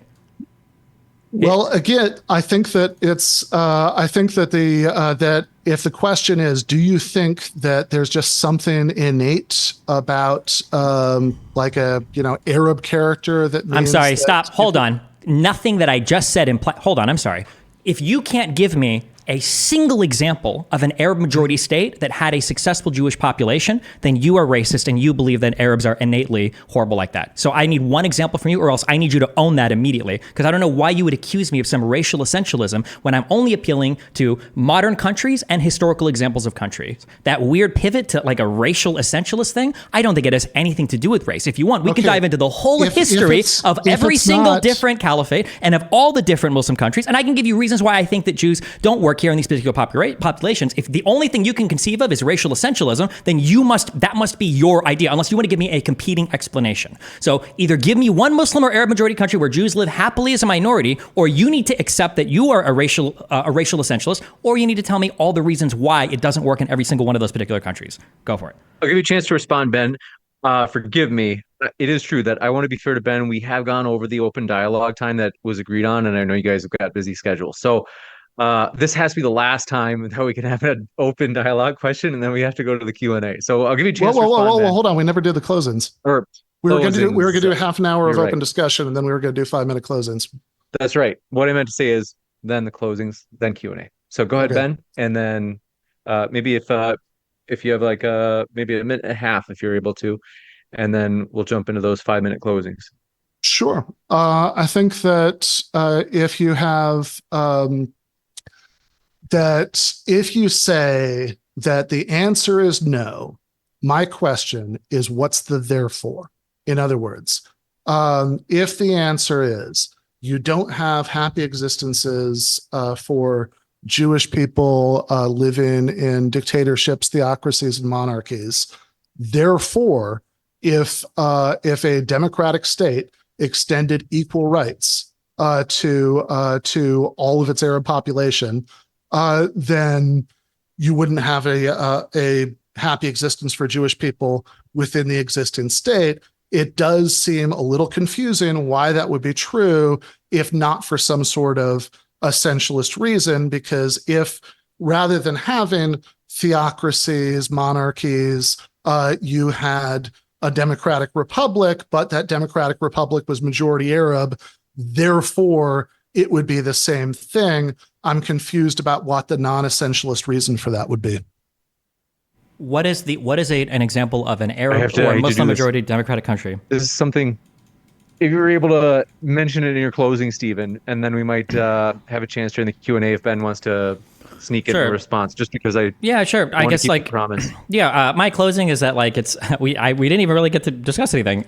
Most of the people that discuss this have like very little to no grasp whatsoever on the history or even like the modern understanding of anything that's happening in the region. It is incredibly infuriating that a part of the world that has such a rich history that's also really easily accessible. All the history here is very recent. We don't have to like dig back to the kingdom of David to figure out what's going on. You've got media statements, you've got diaries, you've got because Israel's a democracy, we have open archives from Israel that we can examine. There's a lot of answers to all of these questions, but the pro-Palestinian side generally just doesn't want to engage in any history because usually the history either makes them look bad or it undermines whatever current argument that they're making. But even the modern understanding of what's happening in these regions is incredibly poor. The idea that we think that it is essential that all these leftists that constantly oppose regime change, we can't regime change Gaddafi, that's horrible. We can't regime change Saddam Hussein, that's horrible. We shouldn't be intervening in Syria, that's horrible. These places where you've got tortures of political opponents, where you've got the expulsion of enemy parties, the murders of journalists, where you've got the deaths of hundreds of thousands of other Arabs, none of these places are right for regime change because that would be unethical. But Israel, that's a place where, oh my God, like the apartheid, the genocide. If you ask the average person how many people have died in the Israeli-Palestinian conflict, they'd probably be shocked to learn that it's probably about half, of the Israeli-Arab conflict. If you add up every single war, every single massacre, every single conflict that happened between a Jewish person and an Arab person for the past 150 years, I think you're at about 1/2 to 1/3 of the total deaths of 6 years of the Syrian civil war. That doesn't include the Iraq-Iran war. That doesn't include everything that's happened in Iraq. It doesn't include the 60,000 some children that starved to death in Yemen, excluding all the other deaths. It doesn't include anything that's happened in Northern Africa. It doesn't include any of those other places. It's the amount of outrage that's given to this particular region, combined with the misunderstanding of history, combined with the misunderstanding of modern day facts, combined with the misunderstanding of international law, combined with the misunderstanding of basically every single part of this conflict, is so incredibly infuriating to me. And as I hope I've demonstrated in this conversation, if you try to sit down and just have people like, can we just agree on some basic facts? People won't even admit that, like, well, would it really be bad for Jews to live in an Arab majority state? Well, I don't know. Like, that couldn't be too bad. Ask them, what Arab states do Jews live in? I think the biggest Jewish population in an Arab state, I think is like 2,500 Jews that live in like Morocco. That's the largest one. There are more Palestinian Israelis, more Arab Israelis in the country of Israel than there are Jews in every single other Arab state on the planet times like 500. It's not even close. So yeah, I don't know, man. I hope one day I'll be able to have a conversation where the person can at least begin to engage on a factual level, and then we can jump into like the philosophical part. But it's all just a bunch of like empty speech and poor application of international law and history and modern understanding of literally everything. And it's very frustrating. We'll kick it over to Ben for his closing as well before we jump into the Q&A. Ben, the floor is yours. Sure. So I just want to note that that started with a very strange attempt to find an inconsistency between opposing the United States going to war to impose regime change in various bad states, with some of the same anti-war people opposing the United States actively helping a apartheid state carry out widespread ethnic cleansing. And you're right that if people who oppose the war in Gaza and the U.S. role in it, we're in favor, we're out there advocating that the United States invade Israel to impose regime change, then you're right, that would be very inconsistent. But of course, nobody has done that. Right? They're like that combination of positions, as far as I know. I'm sure you can always find somebody, but as far as I know, that combination of positions doesn't exist. So that seems like a very strange attempt to find inconsistency. But beyond that, I really just want to end by recentering us on the original topic, what the challenge was that was presented at the beginning of the debate, and whether that challenge was met. Right? So we're talking about, should our country keep providing military and financial assistance and diplomatic cover to Israel no matter what? Or is it actually quite bad to provide military and financial assistance and diplomatic cover to an apartheid state? And is it in particular very bad to do that at a time when that state is carrying out atrocities against its non-citizen population with no precedent since the original Nakba? That's the big picture question.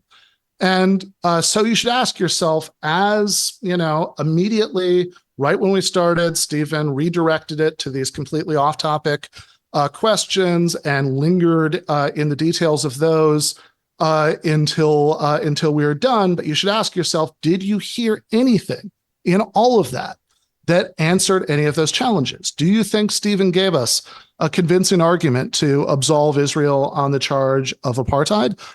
We were arguing about that for a minute. That's half of the sort of core original question. Then we were off again. And do you think that he's given us a convincing argument to absolve Israel on the charge of ethnic cleansing of its non-citizen subjects in Gaza over the course of the last 9 months?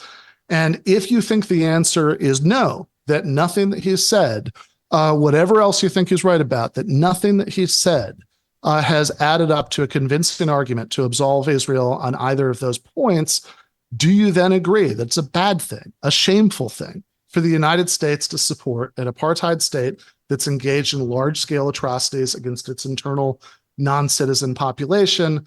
And that's the whole deal. Everything else is noise.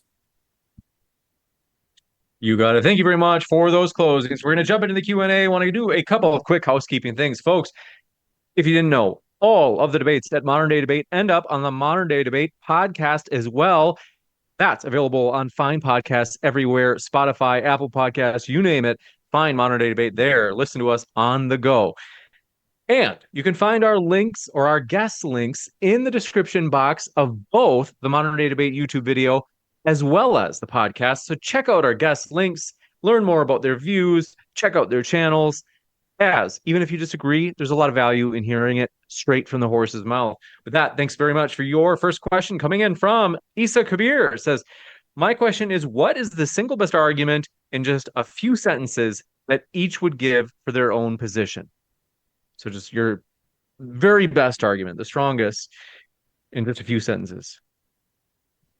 We'll go left or right. Stephen, if you want to go first. For our own positions? Correct. Yeah, I mean, I think it's important for the United States to support Israel because I think Israel is a beacon of democracy in the Middle East. I think that the rights that they afford their citizens and the example that they set shows that like there are countries in that region that can do really well. I think that the benefits that we get like economically through trade and through military intelligence as well, I think are important. And the cost for supporting Israel so far seems to be relatively low compared to the totality of all of our foreign expenditures. So that's why I would support it. You got it, Ben? Yeah, I think if you rule over millions of people for 57 years without giving them citizenship in your country and declare your intention to never give them citizenship in your country or let them secede into their own state, that's apartheid. If you expel millions of people from their homes, that's ethnic cleansing. And it's very bad for the United States to support either of those things. This one coming in from J Locks Jedi says, Brit here. Spent a month in Samaria and didn't see apartheid. Signage in Arabic and Hebrew, peaceful Israeli Arabs alongside everyone else while being citizens, etc., etc. Have you actually been there? No, I certainly haven't. And I also haven't been to Saudi Arabia, but I'm perfectly comfortable criticizing Saudi Arabia's form of government. And I haven't been to hopped into a DeLorean to visit a part of South Africa in the 1980s, but I'm perfectly comfortable criticizing their form of government. And I think this idea that the stamps on your passport are relevant to any of these arguments one way or the other is something nobody would ever consistently apply. Everybody is appropriately critical of lots of forms of government of countries they haven't visited. And finally, I would suggest that that nothing that this person saw is relevant to millions of people being denied citizenship because of their ethnicity, and that there were probably Bantustans in apartheid South Africa where you saw signage in multiple languages. You got it. Am I allowed to answer that question? Yes. I did visit Samaria, and I would say that the idea that you don't see different standards of living there is absolutely not true. If you go into any city in the West Bank, Samaria included, if certain people are hurt, like Jewish people or citizens of Israel, then the IDF will show up to protect you. And if you are if you are engaged in any activity that is found to be illegal, you as a Israeli citizen have a right to an Israeli court, an Israeli legal process. If you're a Palestinian living in the West Bank, that is not true. Samaria is neighboring to the city of Nablus. These are two different people that, depending upon your citizenship, enjoy two completely different rights and two completely, arguably, different standards of living because of even the natural resources that are allotted between these two places. So no, just because you've been to Samaria and you didn't see anything personally, that's great. If you have a Samarian friend that let you hang out in your house, you should hop over the gate sometime and go talk to the people in Nablus and ask them, what their lives are like. Any place in the West Bank that if you go and you look at the differences in standard of living, you can see the difference in a settlement that exists on top of a hill versus like a Palestinian city that lives at the low grounds. There's very obvious differences immediately, and there are different like legal and citizenship and travel differences as well. It was very, very obvious. So I think the dono question, the guy is either bad faith, hasn't been there himself, or is turning a blind eye to the situation. Skill Tree Gaming says, what does Ben have his doctorate in? Philosophy. Is there any specialization within philosophy, or is it philosophy more broadly, Ben? Yeah, specialization is in philosophy of logic, basically the liar paradox, and whether that gives you a reason to question the principles of classical logic. You got it. And Antonio Iniguez says, if Israel isn't allowed to defend itself against a terrorist state that killed 1,200 people, then when is it allowed to defend itself? Why should Israel agree to a ceasefire when October 7th ended a ceasefire? Yeah, I mean, I think to start at the end, it is certainly the case that Israel and Hamas have both broken ceasefires in the past. So this could be an argument on either side to never agree to a ceasefire again, which is a good recipe for eternal war and conflict. But then the question is not just about defending itself. That even if we ignore, the events that led up to it and start the clock on October 7th, the question is, what does defending itself give you a right to do? If you have, I think that the current Israeli estimates out of the 1,200 or so people who died on October 7th is about 700 were civilians. If that justifies evicting 1.9 million people from their homes, destroying every university in Gaza, including one by controlled demolition, blowing up all of these hospitals, schools, refugee camps, churches, mosques, then the better question is, if all of that is justified by Israel's right to self-defense, what would the Palestinians' right to self-defense from that justify? You got it. Vile Van Gogh says, Wait, is that for just Dr. for one Burgis, person? Are we allowed to answer these, or is it only to one person? go for it. Yeah, to compare the numbers of anything, I think is immediately evidencing the idea that we have no idea like what things are justified and what things aren't. It's not just a raw number count. The use ad bellum, the cause for war, was not only non-existent. Truly, it's not like Hamas was responding to a particular military attack. The conducted war, the use in bello, was also deplorable, not because of the number of people killed, but because of the, I would argue, the discriminate nature of the attacks. It's inaccurate to say that Hamas indiscriminately killed civilians on October 7th. They chose to kill civilians on October 7th. It's not like Hamas was recklessly firing into cities or recklessly firing into crowds to kill civilians. They explicitly were targeting and killing civilians that were at the Nova Festival. There was no question for whether these people were military targets or not. And then also this idea that's brought up over and over again, the evicting all the people on the Gaza Strip was so horrible. The evicting people was horrible, as opposed to what? If there are military targets there, would you rather them not evict the people and blow them all up? The eviction is part of moving people from place to place so that when you are bombing places, you're not just killing hundreds of thousands of civilians. It would be nice if the governing region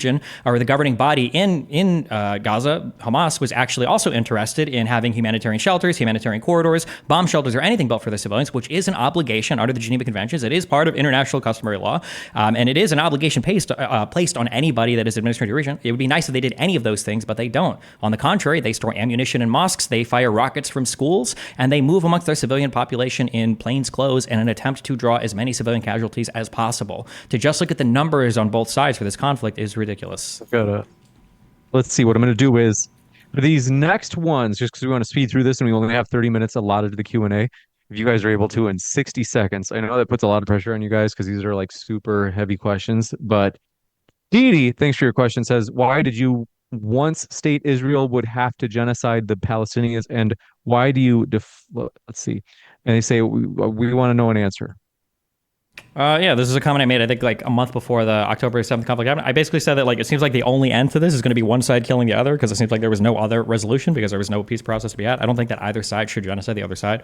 If you watch that full clip, like more than the 30 seconds that posted on Twitter, I literally say afterwards, it's a shitty situation and it seems like it's only going to end when one side eliminates the other. Obviously, that would be unideal, although I think that people like Ben would say that the destruction of the state of Israel and the occupation of it by an Arab majority that might lead to the mass expulsion, pogroming, or genociding of the Jews is like an acceptable outcome. But yeah, I don't think any side should be genocided. Yeah, Stephen obviously knows that what he just said is a lie. Obviously, I don't support the expulsion of anybody. What I support, what I think would be the most just outcome would be Israel turning into a regular multi-ethnic democracy with equal rights for everybody who lives within the borders that it's been in for the last 57 years. So equal rights for Israeli Jews, Palestinian Christians and Muslims, Thai guest workers, everybody. If that's too utopian, the very least they could do would be to withdraw to their 1967 borders. But of course, I don't support expelling anybody. I'm certainly not the one in this conversation who's defended evicting millions of people from their homes. So I'm from Watched Ing says, what of the UN-linked reports, which reduced the death count of women and children in half and confirmed there is no famine in Gaza within the last few months, Does that matter to the ongoing narrative? I think it calls into question the credibility of some of these, I think, third-party NGOs that people are so desperate to rely on in their condemnation of Israel. I think it looks really bad when we've been hearing reports about famine. There's been like over 100 articles posted. I've collected like 50 of these for literally months. And now we find out, oh, well, actually, the IPC5 rating was probably completely inappropriate. And the initial reports that these projections were built on were literally discounting like 80% of the aid that was going into the region, as evidenced by the fact that the mass deaths of starvation literally never happened. And then the fact that like some of these organizations now for the death counts, people are trying to use this weird argument like, well, they haven't revised down the total figure. They're just revising down the percentages. That's a lie. There were two different offices that were responsible for giving us basically death counts. You had the Gazan Health Ministry, and then you had the Gazan Media Office, the GMO versus the the Gazan Health Ministry, the GHM. What happened was the media office was getting their percentages basically by reporting things like they heard in media reports about who was a dead person. So they've decided to switch to the Gazan Health Ministry, which is actually like confirming deaths. But the issue is that they noticed that when we switch from one set of numbers to the next, the percentage of women and children that were killed was basically all of the discrepancy, which calls into question, why did we even rely on these numbers? So if it is the case that the total death count is the same, why is it that almost every single miscounted death happened to be a woman or a child? That is incredibly suspicious. Give you a chance for 60 seconds as well, Ben. Yeah, so I think that there are actually there actually have been lots of people who have been suffering from very bad malnutrition in Gaza. There are reports like this all the time. There are accounts of people having to like feed their newborn children animal feed. There are huge numbers of people who going on one meal a day, less than one meal a day. The fact that people have been sounding the alarm bells for a long time about risk of famine, and things are still at a level where lots of people suffer from malnutrition. There definitely are people who've died of it, but it hasn't translated into mass death at this time, I think is a very poor grounds for saying, okay, nothing to see here. It's totally fine that so much aid has been blocked from Gaza, because as long as you stay at the brink and you don't actually tip over at the brink, I guess everything's okay. You got it. This one coming in from Mr. Borelli says, Burgis, let's see, they say on X, you retweeted that the HH occupation could have been avoided if Colombia just gave in to their demands. By your logic, wouldn't it be valid to say 1/6 could have been avoided if Congress just didn't certify Biden? So Sure. 1/6 meaning January 6th. Yeah, it certainly would have been. So the question is, would not certifying, would the negotiating with the protesters about their demands or giving into some of those demands, would that have been as bad as not certifying the results of a national presidential election, right? Because if so, then that's a great analogy. If not, it's not. I have to say that my initial impulse would be that no, there's absolutely nothing that Columbia University could have done with its investments that would have been as bad as not certifying the results of a democratic election. But maybe this is something we'll have disagreement on. Any thoughts, Stephen? I don't have thoughts about this one now. This one coming in from Do Appreciate It, aka Batusai, says, Ben, are you pro or con having gun control in Gaza? Gun control in Gaza. Yeah, I think that if there's a independent Palestinian state at some point and it applies European style gun control rules, I wouldn't have the slightest problem with that. I think that if you're talking about a situation of military occupation, and whether it's in Gaza right now or in Iraq and Afghanistan when the United States was in those countries, and there's a lot of kicking down doors and such that can be done in the name of taking away guns, and I think that that's a very different question from whether in a more stable situation gun control is a good idea. You got it. You thought, Stephen? I don't think about gun control. No, I think there's other more pressing things to think about. Sentient Toaster says, what about 2,000-pound bombs is the problem. The point I hear most often is that they are imprecise because they are quote unquote dumb. But no one seems to realize an aircraft has its own guidance systems. Yeah, I mean the issue about 2,000 pound bombs is just that they're likely to they're likely to kill a lot more people than other bombs. And if you create a bigger explosion, you are more likely to kill people, even who you didn't necessarily mean to kill, or even who aren't the people who you at least thought you could justify trying to kill. And that no matter how precise the system for guiding the 2,000 pound bomb to its destination is, it is still the case that it's going to cause more destruction, and likely more destruction of people other than the intended target. Any conversation about weaponeering is a complete and total red herring. I haven't encountered a single person that makes arguments over the types of weapons that Israel is allowed to use that believes that Israel even has a just cause for war. Basically, every single time somebody brings up an issue with a particular type of weapon, if you ask them, oh, well, what should they be using instead? They will basically never provide an alternative. Then they'll say, well, actually, I don't think this war should be happening whatsoever. So the haggling over the types of weapons that are allowed or aren't allowed, I think is a complete and total waste of time. People don't even know why you might use a particular weapon over another weapon, and they just say that this is probably bad because it's a bigger number, so it must kill more people. And, there's no other possible application of this weapon other than maximizing the amount of people that you might be killing. Folks, I want to remind you, looking for serious questions. So if it's just an insult of a person, we don't want it. Hamza 1711 says, how is this not going to destroy Palestine? A cycle of creating terrorists, destroying them, and creating more terrorists.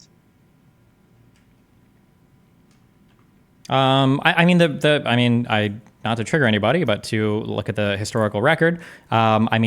It's just kind of always been, the reality is that the Palestinian people historically, and truly the neighbors as well, just don't want Israel or Jews to exist there as a people that have a country. That's just kind of been the case from the start. The idea that it's actually some thing that Israel is doing is what's making these people not like them is just not true. Again, from the very beginning of the existence of Israel, as soon as they started to basically pour onto that continent, all of the Arabs in the region were like, we do not want you here. We do not want you to have a state here.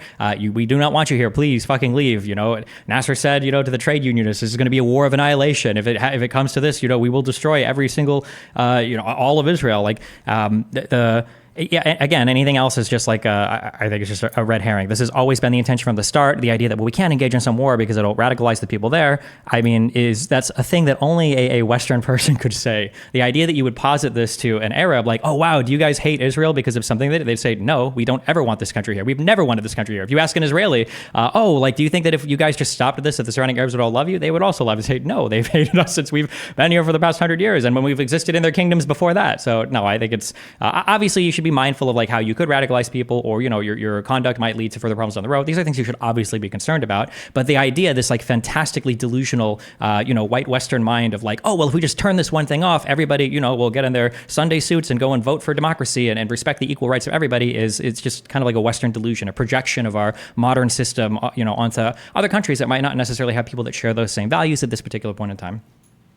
Yeah, the level of ethnic essentialism in that answer was off the charts. That, if you ask an Arab, right, all of the Arabs, think the same thing. They just object to any Jews being present. Never mind if we're talking about all Arabs, that the entire Arab League has been offering full diplomatic recognition for Israel in exchange for withdrawing to the 67 border and making a symbolic concession on the refugees since 2002. And on the question specifically of the Palestinians, that this idea, right? And again, it's very telling, right? It's like there's a giant Arab hive mind that we started talking about why the Palestinians would be radicalized. And then suddenly we were talking about Nasser. They have that if we're talking about the Palestinians, the idea that the ethnic cleansing of hundreds of thousands of Palestinians in 1948, or the fact that since 1967, millions of Palestinians have been living as non-citizen subjects of Israel in humiliating conditions. The idea that this has nothing to do with the motivations, that if none of this stuff was true, that, there would still be just as much conflict because of their deep hatred of Jews, I have to say is a dispatch from an alternate dimension. This is from James Castile. Thanks very much. Says question for Dr. Burgess. How can you blaze past the fact that Hamas very clearly co-locates military assets next to civilians? Hamas themselves have admitted as much. It seems ludicrous to think that Israel should just not fight back. Yeah, I think that there's a pretty wild false dichotomy between saying that you have to either do nothing or kill more children that have died in all the war zones in the world in recent years, displace literally millions of people from their homes, etc. That you couldn't do targeted assassinations of particular Hamas leaders, special operations, etc. Without being engaged in this kind of all-out destruction, and more particularly that you couldn't actually seek to go towards a long-term resolution of the conflict, because I think that's the only way that you're not going to get an eternal cycle of violence, is to either do what I would most want, which would just to grant equality to everybody within their existing borders, or failing that, to withdraw to the 1967 borders so there can be a real Palestinian state and these people can finally be citizens of something. Those are the things that are going to get you a future that doesn't have eternal war and violence. And I know you said 60 seconds, but just very, very quickly on the question of putting military assets close to civilians, I would point out that that there is a lot of that all around. If you look, for example, at the building where Netanyahu meets his war cabinet in Tel Aviv, and look at all of the civilian stuff that is surrounding that on all sides. And I bring that up not for the sake of whataboutery, but rather to ask us to apply consistent standards and to think about what we would think that justified. Any thoughts, Stephen? Yeah, so again, every single thing he says is a lie. None of these things are true. Whenever somebody criticizes a particular type of a way of conducting war, the other side will say, oh, they can't do that. They need to do this. Oh, they can't do that. Oh, they can do this. Like, it would be interesting if in another world we saw, oh, well, if Israel did special operations, would people like Ben Burgis actually support it? The answer would be no. He might say another thing, but thankfully we live in this world. We can literally go and look. There were 4 hostages that were rescued as part of a special operation. The article that Ben Burgis wrote on that starts with, last Saturday, Israel massacred hundreds of Palestinian civilians in an operation to rescue 4 Israeli hostages. American commentators rushed to justify the brutal operation. Remember, when these people say, I don't like the type of weapon used, I don't like the particular strategy, I don't like this, what they're really saying is Israel does not deserve to fight. They should never fight. They don't have any cause for war whatsoever, and they should be forced to accept whatever concessions the surrounding countries want to place on them. That is always the prime directive. Anything else is a red herring. Also, even the numbers that people use are again, fantastical. And I understand that, maybe because they're brown, maybe because they're Arabs, Ben doesn't give a fuck about whether they live or die. But for the rest of us in the world that live in reality, the idea that like more children have died here than any blah, blah, blah, blah, blah, it's just fucking bullshit. Again, just look to Yemen. Even Save the Children has said that like over 80,000 children have died. Over 80,000 children have died of starvation or extreme hunger in Yemen over the past conflict. That's in one country, in one particular conflict. So no, the idea that like... This one from Bezos' anti-bullying agency says, why is it okay for the Muslims to take Palestine from the Romans by force, but it's not okay for Jewish people to take it from the Muslims by force? Why is Islamic expansionism excused but not European? I wouldn't excuse it. I mean, I don't know where people got the impression, where this person got the impression that I've offered any sort of take here on Roman or medieval history, which are certainly not subjects that I've weighed in on. But yeah, if the question is like, is medieval Muslim expansionism bad, then sure.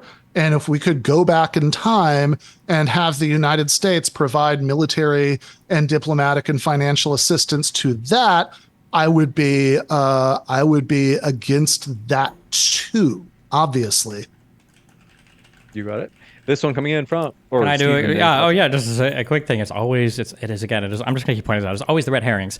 We just don't want the United States to provide financial assistance. That is another lie. When you are declaring that a country is, and this is an easy way to just ask them, if you're declaring that a country is engaged in genocide and apartheid and forcing 2 million people to live in ethnically unfair conditions that are akin to a concentration camp, and then you ask them, what should we do? Their response will never be, oh, well, we just shouldn't fund them. Of course not. The reason why you invoke the ICC from The Hague, the reason why you bring in the ICJ from the United Nations, because you want them to bring these charges so that there is a compulsion from the international community to do something. That's why Ben's largest contention earlier about the U.S. support for Israel was funding for Israel and the block from the UN Security Council. What does the block from the UN Security Council do? It prevents other countries from taking action. So these people do want regime change, and the whole reason why you get these massive crimes levied against Israel is so that an external force does come and do something about it. Just removing U.S. funding is not enough. It is another red herring. This one from Ziologist says, do you guys have any book recommendations for a layman looking for a better understanding of the history of this conflict? I recommend Wikipedia. That's where I got all of my information from. I have not met a single person that seems to have even a fraction of the historical knowledge required to even begin to engage in the conversation here. If you want to be misinformed, you can look at somebody like Finkelstein. If you want to be completely misinformed about how world politics works, if you want to have like a tabula rasa appearance and you want to claim that everybody's a fucking racist because they engage in racial sexism, read somebody like Edward Said, I guess. It just depends on what you're looking for. There are different authors in Israeli history that have like different benefits. But I mean, yeah, that's what I would say. Wikipedia, good source. Yeah, well, I was going to suggest Rashid Khalidi, The 100 Years' War on Palestine, but I am now curious about which Wikipedia entry Stephen derived this knowledge that I secretly want to, I guess, invade Israel. And when I say that I want to that I object to U.S. assistance. That's code for I support a war of a kind that I've never supported anywhere in the world. Just like with the Saudi war in Yemen, I was opposed to U.S. assistance for that, but I certainly wasn't advocating that the 182nd Airborne be landed in Riyadh to impose regime change. You got it. This one coming in from, do appreciate it. Coding Jesus. Let's see. As well as Timo09 says, please recommend Mr. Anderson's videos to Destiny. Is Mr. Anderson, who's that? Is that your friend? I have no idea. All right. This one coming in from just Mr. Anderson. All right. Admiral says, why does Ben even accept these debates when he clearly... Okay, that's... Jesse Irwin says, are there any peace initiatives put forth under previous leaders such as Clinton, Olmert, Obama, etc., that you found to be promising that could be models for the future? Are there? Wait. Yeah. Sorry. Did you want to start or should I? What was it? Can you restate that? What was it? I said, are there any peace initiatives put forth under previous leaders such as Clinton, Olmert, or Obama, etc., that you found to be promising that could be models for the future? I mean, my answer is simple. I think the Clinton parameters were a really ingeniously devised set of parameters that ideally both sides could come together and agree on in order to formulate some ending agreement. But yeah, I mean, I think that the big equivocation here is always when people talk about a Palestinian state or a two-state solution, do they mean a demilitarized semi-state pockmarked by annexed settlement blocks and Israeli soil roads patrolled by Israeli soldiers and obviously subject to aggression and intervention at will by the regional superpower next door, or do they mean withdrawing all the way to the pre-1967 borders so there can be a real Palestinian state, with a Palestinian army and navy, it could defend itself in the entire territory that would leave, because those are two very different ideas. As far as peace initiatives in the past, one that I think is particularly relevant on exactly the grounds that Stephen recommended earlier, that you should always focus on what's going on in the Middle East when evaluating these things, is the Arab Peace Initiative that was signed on to 22 years ago by the vast majority of the surrounding countries that Israel generally prefers to pretend doesn't exist. You got it. This one coming in from, do appreciate it. Manga Fan Dan says, is it necessary for Israel to go nuclear in Gaza? Is it necessary for Israel to go nuclear in Gaza? Wait, what? I think they mean to end the conflict. I think it's okay for them to. I think for them to go after Hamas, I think is fine. Obviously, they have their obligations that they should fulfill as much as they can in terms of like humanitarian delivering to the other population, which I think now the UN has agreed it seems to be the case.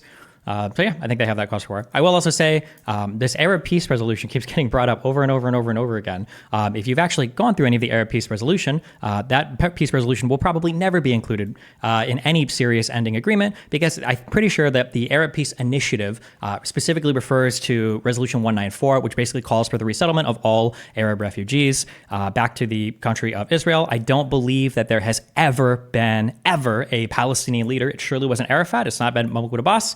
There's never been a Palestinian leader that's been willing to ever give up any part of the right of return for any refugee. All right. This one coming in from, do appreciate it. Lutch Jean says, Gaza shares a border with Egypt. What role, if any, does Egypt have in the circumstances of the people in Gaza? Yeah, I mean, I think this is something that's constantly brought up. What about Egypt? Why aren't you talking about Egypt's role in enforcing the blockade? And I've never really been sure what the point is or what this was supposed to prove. The military dictatorship that runs Egypt, that the U.S. was supportive of when it came back to power, precisely because it thought it would be a more reliable partner for various kinds of geopolitical reasons. Has for the vast majority of the time, since 1978, gotten massive infusions of U.S. aid, which are to a great extent a bribe precisely to go along with things like this. So it's what you should expect. Also, just as a point of fact, the Arab Peace Initiative uses the phrase a just resolution of the refugee question. They would not say that if they meant every single refugee gets to come back. And in fact, Yasser Arafat, the same year, 2002, wrote an op-ed for the New York Times, anybody can Google, called The Palestinian Vision of Peace, where he also uses that phrase just resolution, and he explains explicitly that what he means is that there would be a symbolic number of refugees would come back, right, as a part of a recognition of wrongdoing in 1948, but he said only a symbolic number to recognize Israel's demographic concerns. You got it. This one coming in from, do appreciate it. Wait, did I answer that question? Yes. Okay. If you'd like, go ahead. Oh, yeah. I was just saying in response to that. Arafat has written and said many things to the media. That's kind of the point of being Arafat. We can say that, he wrote in a newspaper that he would accept a particular thing, but when it came time to actually negotiate, he absolutely never accepted any of these things. When they say a just resolution to the end of the refugee problem, there's a reason why that is kept intentionally vague. When the Palestinian delegation rejected the Clinton parameters, one of the things that they had explicitly said, and there's like a 20-page document that's leaked that has like the Israeli and the Palestinian reservations, they say that we would not give up the right of a single refugee to return. There's a thing that you can say to the newspapers, and there's a thing that you can say when it actually comes time to negotiate. I'm not aware in any negotiations of any Palestinian delegation ever saying that they'd be willing to give up the right of return at that particular point in time. I know some people might want to bring up Abu Mazen, Mahmoud Abbas. They might want to say like, he said he would do it. Yeah, in 2010, 2 years after the negotiations with Olmert. It never happens during the negotiations. It always comes afterwards when they can try to salvage their reputation in the international community. Otherwise, just ask, during any negotiations, were there any Palestinians that said they'd be willing to give that particular thing up? And they stood by that and Israel walked away from that deal. It has never happened. There will never be an example. This one coming in from, do appreciate it. Friendly fella says, Dr. Burgis, should there be international pressure on countries that refuse to resettle Palestinian refugees? If so, how?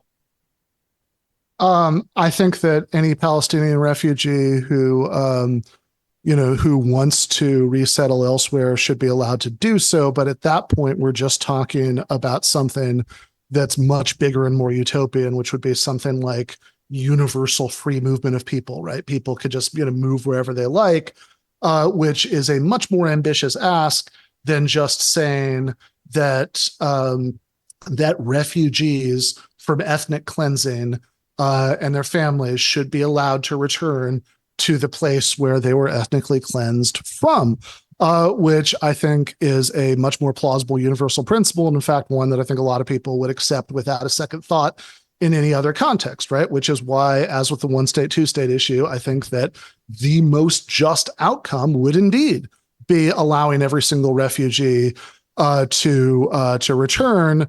Nevertheless, I think using a very careful diplomatic phrase like just resolution is a pretty good indication that you're backing away from that absolutism. And certainly the idea that a Palestinian negotiator giving a set of reservations would include that is a very different thing from saying, oh, otherwise this is acceptable to us, right? Our one sticking point is that we're not willing to concede this. I think the idea that if Israel were willing to withdraw all the way to the 1967 borders, allow a real Palestinian state, was even willing to admit wrongdoing and accept a symbolic number of refugees back, that PLO negotiators would just say, no, we're holding out for every single one. I see zero evidence for that. This one coming in from... Wait, I'll say that too. The evidence for that is literally every single negotiation ever. Nobody has ever given a solid amount during negotiations of refugees that they would accept. It always comes years after the negotiations have ended. Olmert suggested a number of refugees that were allowed back. Abbas didn't counter, and then he said 2 years later that he might consider another thing. There is no ever concrete example given on the Palestinian side. Also, I don't know if it's a poor reading of history or current fact or literally every single part of this to say that the Palestinian refugee has been treated in an exceptionally bad way in terms of what the expectations for resettlement are is exactly wrong. It is completely wrong, ahistorical, and afactual. The reality is most refugees, all refugees besides Palestinians are resettled. Their cases are referred to the UNHCR, the United Nations of the High Commissioner for Refugees. Every single refugee has an attempt to be resettled. The only refugee that this doesn't apply to are the Palestinian refugees. Their things are referred to UNRWA. UNRWA's job is just to feed and educate them, not to resettle them explicitly. Not only does UNRWA explicitly not resettle Palestinian refugees, Palestinians are also, on ethnic grounds, explicitly denied citizenship in every single Arab country where they're hosted. As of Arab Resolution, I think 1537 or 1547, they literally are not even allowed to give them citizenship. Even in countries where they do have citizenship, like Jordan, Jordan has millions of Palestinian refugees, millions of Palestinian citizens, 3/4 of them are still considered refugees, despite the fact they have Jordanian citizenship. So the Palestinian refugee issue is explicitly unique, and no other refugee has ever been treated like them in all of human history. They are explicitly kept as refugees to use as weapons against Israel. To the next one. Did I read this one? Dylan, thanks very much for your question. Said, Ben, can you name a Muslim majority country that Jewish people have existed in peacefully? Do you still prescribe a Muslim majority democracy? Isn't that political suicide? Maybe even ethnic suicide?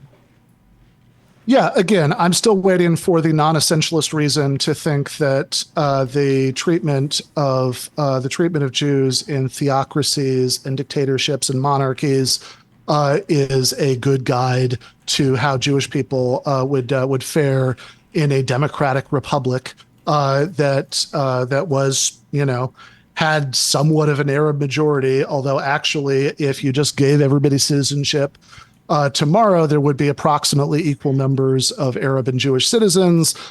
Judaism would still be the plurality religion in the country. And again, it seems to me, I don't think that theocracies, dictatorships, monarchies, these are good models for having lots of rights for minorities. But I also don't see any non-essentialist reason to think that therefore a democratic republic with approximately equal numbers of Arabs and Jews would be one where the current realities are reversed and there's ethnic cleansing of Jews, or they're brutally repressed, or anything like that. Jumping into the second one, thank you for... it's a non-reading of history. That different people can have different cultures. There doesn't have to be anything that's racially essentialized for that. The Palestinians that live in Israel have a higher affinity towards democratic governments than the Arabs that live in other states, especially under the monarchies in the Gulf, especially under the dictatorships in North Africa and in the wider Middle East. Like, yeah, you don't have to have a racial essentials argument. You can't bring it. You can't keep saying every single time somebody asks you, what are the Muslim majority or Arab majority countries where Jews live happily? You can't just keep crying, oh, you're being racist. Oh, you're being racist. Like, most Muslims and most Arabs in the Middle East would tell you, yeah, fuck them. We don't want them to have equal rights. They don't deserve it. Either our religion demands that they don't, or the history that we've suffered as a result of the Nakba, as a result of them intruding on our continent, as a result of them, leaving us over encumbered with all the other shit we've dealt with, whether that's enemy dolphins or pigeons or whatever the fuck that, they're blaming on Israel now. A lot of them would say, no, fuck these people. We don't want them here. There's nothing racially essentialized about that. Different people have different histories. Sometimes they have different cultural components to why they believe the things they do. And there are particular cultures that run in different parts of the world. No part of that demands that any particular person be racist. It's just a ridiculously stupid way to dodge the question of like, well, which Muslim or Arab majority country should have Jews ever lived happily under? Fact Junior Roll says, Destiny, what group and or leader would you think could best lead Palestinians in peace deals if Hamas needs to be removed? I think the Palestinian Authority should do it. I think Mahmoud Abbas is probably the person or his successor. I think that if Israel wants to have a negotiating partner on the Palestinian side, I think Israelis need to stop undermining the things that are working, and they need to stop undermining Palestinian leadership. It is ridiculous that you went from Arafat to Abbas, and Israeli leadership seems to be content in treating both of them the same. Abbas is not a perfect partner. I understand that. But the fact that you've got a guy who is willing to stand up against violence, for the most part, at least compared to Arafat, but you still call him a fucking terrorist, seems to undermine the entire point of the creation of the Palestinian Authority and the president that they have. So I think Israel needs to do what they can to support the PA, whether that's channeling money through them and not trying to undermine them with other people like Hamas, and whether that means conducting, like business with them in ways where you're making deals that are leaving Palestinian people not feeling like they're living under the thumb of an oppressive Israeli regime, including Palestinians in the West Bank, because they're there too, and they're not going anywhere. You have to deal with that. I think it's essential for Israel. They need to see the PA as a legitimate partner, and they need to start treating them as such, rather than kicking the can down the road and assuming they're going to disappear in the future. Yeah, I think that the idea that Hamas is going to be removed as a result of a war where literally millions of people, the overwhelming majority of the population, are displaced, where there is this massive count of corpses, of people who are maimed, etc. Certainly, the claim about children in war zones in recent years is correct, and what's true in Yemen a couple of years ago is actually off topic. But it's also I also just want to point out the sheer absurdity in pointing out, as Stephen keeps getting triggered by the word essentialism. He's adding racial. I didn't say that, but they have by the word essentialism, that in his defense, he is saying, oh, well, these 2 million Israeli Arabs, those actually are people who aren't going to act this way because they're going to have this predilection toward democracy. Well, if so, that's because they've been awarded democratic rights for decades, which I'm suggesting extending to millions of other people. Also, those would be 2 million people toward the total that would get you approximately equal numbers of Jewish and Arab citizens if they gave everybody citizenship. So I don't understand how, for the purposes of defending himself against the charge of essentialism, those people are, nice and pro-democratic, but for the purposes of counting them towards a possible Arab majority in the future, they can't be trusted because, after all, Jews have been oppressed in other Arab and Muslim countries in the past. Into this one from Sunflower says, have either of you heard about the recent claim from the IDF that an Al Jazeera reporter held hostages at his home in central Gaza? What are your thoughts? I think that there's a lot of different aspects of the world that are kind of embedded in Gaza with Hamas. Whether that's what we've seen with UNRWA, whether we've seen international people like reporters or media. The reality is that Hamas is also like the administrator to the region, so it's hard to separate them out completely from the Al-Qassam brigades. It's hard to separate them out from the military component of it as well. I think it's bad if you're an Israeli. You're basically saying like, well, look, we told you so to the rest of the world. But if you're the rest of the world who's never cared about that in the past, you're going to find ways to endlessly justify it and say, well, actually, this is a lay epic resistance and fuck Israel is genocidal and apartheid, or you'll just deny that it ever happened anyway. And then also I will say the only reason I push back is because it was Ben who said the racial essentialism is off the charts. And when you say Arab and essentialism, the only thing that you are invoking is the idea of race. I don't know what else could be essential when we're talking about Arabs besides the race, unless you mean essential as in like people that have certain clothes or something. I don't know what else we could possibly be referring to there when we say essentialism. Yeah, I did not, in fact, use the word racial there. That's not true. Go back and look. They have I think, ethnic, cultural. I mean, I think, again, the idea that there is something in any group of people, whether we're talking about Jews, Arab, Muslims, etc., that make them incapable of treating each other equally in a democracy. That is what I'm objecting to. Very briefly on the question about the journalist. Yes, you have a journalist who was participating in that. Then you have a tremendous number of journalists who were not engaged in anything remotely like that, both Palestinians and foreign journalists who have been slaughtered at really shocking rates by the Israeli military. This one from Stephen M says, can either of you steel man the other side's argument? For Ben, the pro-Israeli argument to the current conflict, and Stephen, the pro-Palestine side.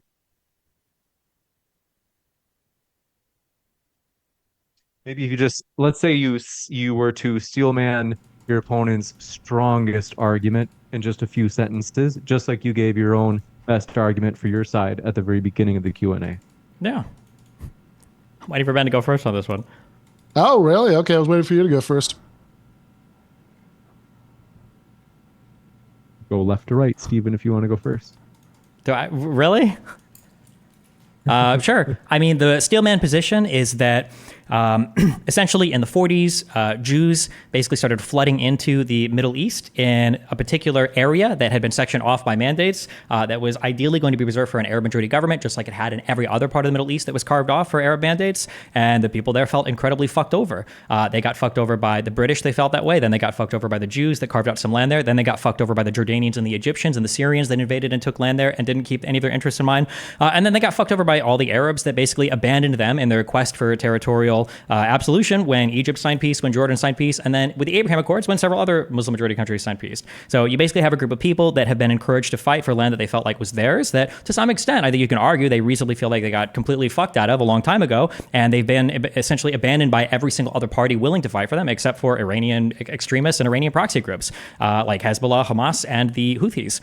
I think that as of today, they probably look at the situations that they live in and they say, oh, wow, well, we've got a whole bunch of people in the West Bank that essentially have no right of travel, no right of military. You know, we've got our Palestinian Authority that we saw as corrupt under Arafat and it's corrupt under Abbas. And the one time that you allow us to sort of have democratic elections and support a particular group, you try to coup them in the Gaza Strip, which is what happened to Hamas. And it's why Hamas started throwing Fatah off buildings, because there was a U.S. and Israeli-backed coup by Fatah to get rid of Hamas after the elections.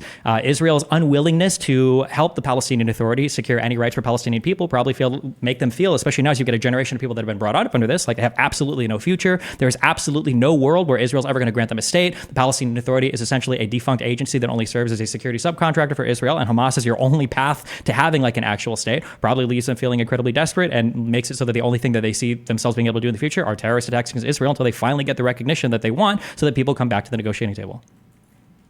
Yeah, that seemed like a steel man of the Hamas position. I don't know what it had to do with mine, but in any case, yeah, I've been sitting here for the last couple of minutes trying to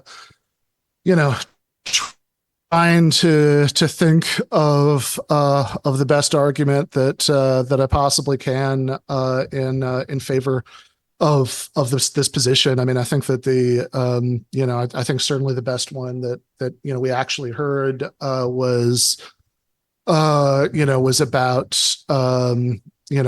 leverage. I think that I guess the only thing I would add to it is that it's, you could point to just the fact that there isn't a force on the ground, fighting for the sort of outcome that I'm saying would be the most just, as a reason to think that that's never going to happen anyway. So, you have to choose between evils, and, at least, and at least Israel, is, however bad much of what it does isn't as bad as it would be if, Hamas somehow created a Islamic State in the whole area or something like that. So I know that wasn't a great attempt, but I'm not trying to. I'm genuinely doing my best here to try to think of what I could say that would actually be a good argument for this position. Beyond what's been made. Am I allowed to give a steel man for the position, or? Well, I mean, am I allowed to give one for mine? I certainly don't feel like you did. You don't think that my position wasn't a steel man of the Palestinian position?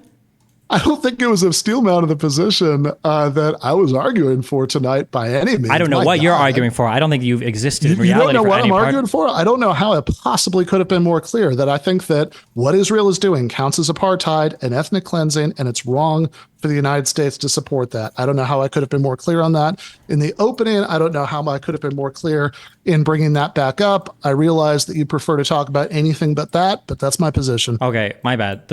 I'm sorry, I fucked up. The steelman for Ben's position is that we need to use the biggest, meanest words possible to describe what Israel is doing. We need to misappropriate terms like apartheid, even though the fact is the Palestinians living in the neighboring states that are explicitly denied citizenship on ethnic grounds and are explicitly denied resettlement on ethnic grounds. We should actually say that it's Israel that's engaging in apartheid, whose Arab population lives with more rights and freedoms afforded to them than any other Arab state in literally the entire history of the planet for an ordinary citizen, assuming you're not royalty or you're not a religious, rabbi or priest or whatever the fuck, right? That people are engaging in apartheid. And then also I would say they're also engaging in genocide. Not the Syrians who killed some 200 to 500,000 people. Not Saddam Hussein, who used chemical weapons against people. Not Gaddafi, who tortured and murdered political opponents. And not the Houthis, who, routinely starve huge groups of people and commandeer humanitarian aid to allow other adversaries in the country to die. Those people are engaged in a genocide. In actuality, it's actually Israel that's engaged in genocide. The people that drop leaflets on buildings and tell people to flee buildings, and the people that waste $500,000 on precise munitions to kill 4 people that people like Ben are going to cry were civilians anyways. That's the steelman argument. My bad. There we go.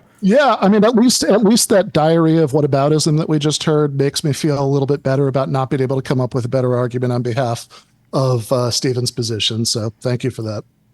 This one from Boxer. Wait, hold on. I'm so sorry. My bad. Hold on. Wait, my bad.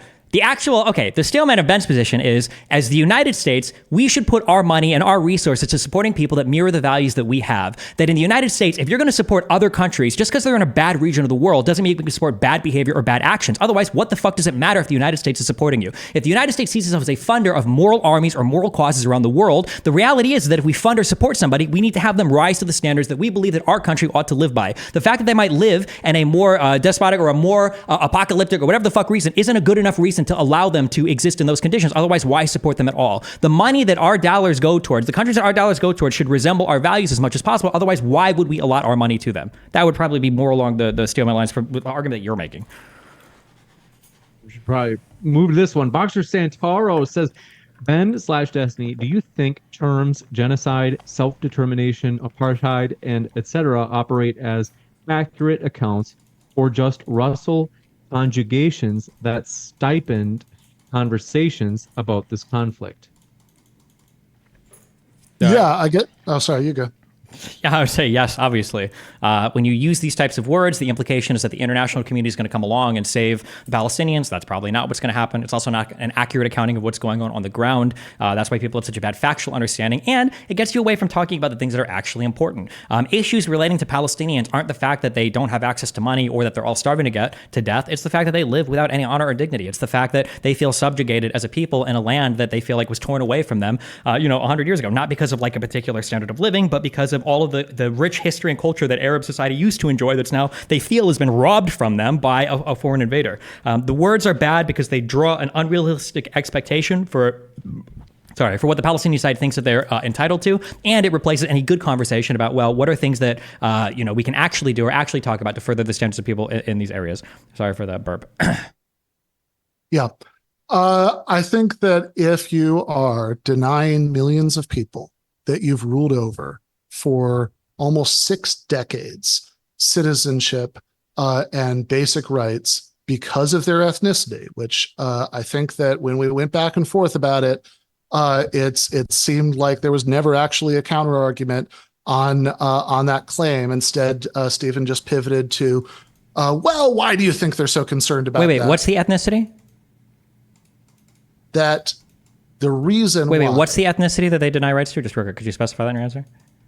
Yeah, that millions of people in the West Bank and Gaza have been West Bank and denied. Gaza, are those ethnicities? Those sound like geographic regions to me. What is the No, ethnicity?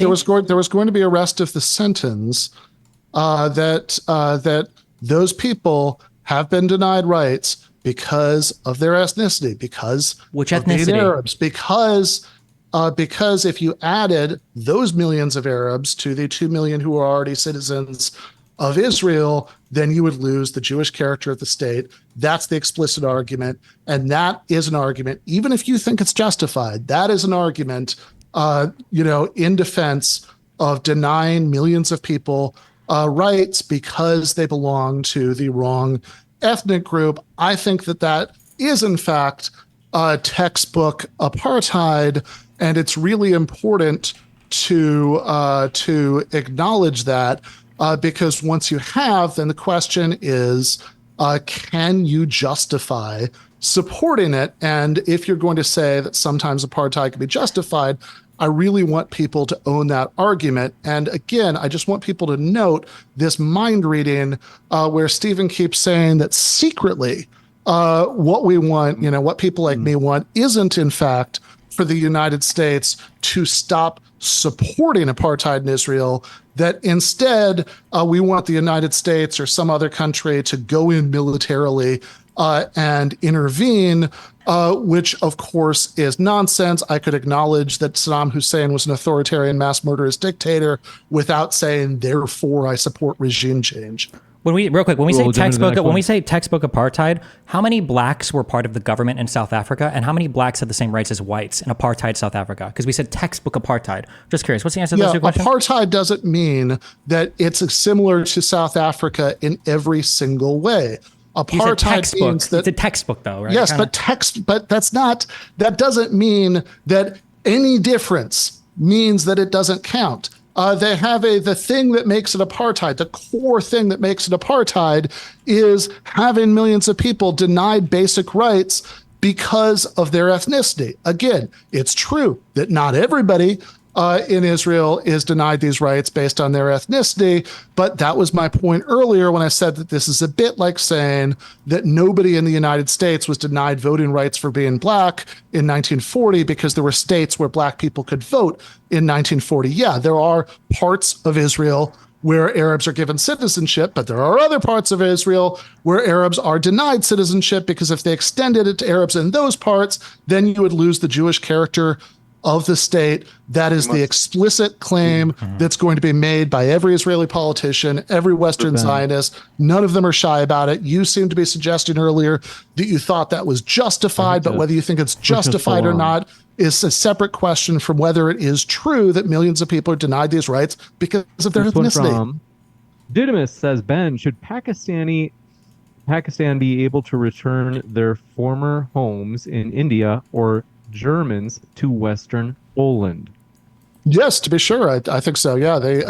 I think that I'm always really shocked when people bring up the example of ethnic Germans in Eastern Europe, because of course this is one of Stalin's crimes, right? I mean, it's exactly the sort of thing that people have in mind when they think about Stalin's crimes, the mass deportation of entire ethnicities. In this case, ethnic Germans from parts of Eastern Europe that were at that point controlled by the Red Army, and it's a very strange sort of horseshoe that leads people to implicitly defend that for the sake of defending Zionism. But yes, I think in all of these cases, I would be against preventing that families that were removed by force and acts of ethnic cleansing from coming home. Of course, it's an easy question.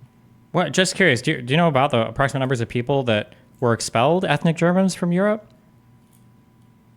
I think it was some almost, you don't have to have it, it's fine. It's almost like 20 million people. I don't know the descendants of that today. That would be an unbelievable. Also, I thought earlier we made the argument that the historical thing of who is expelled from where didn't actually matter. Because if that's the case, then why don't we just go back to the year, whatever, zero, when Israelis or Jewish people were expelled from the Middle East? Like, should everybody have the right to go back to every place they were ever expelled from ever? That just seems like completely and totally unworkable. Also, just as a heads up for the audience, apartheid, the core part of apartheid, it has nothing to do with not giving citizens or non-citizens the same right that citizens have. The textbook part about apartheid is racial domination. The motivation for apartheid, and by the way, this is a term that became somewhat generalized for some reason after it was used specifically and created specifically in South Africa.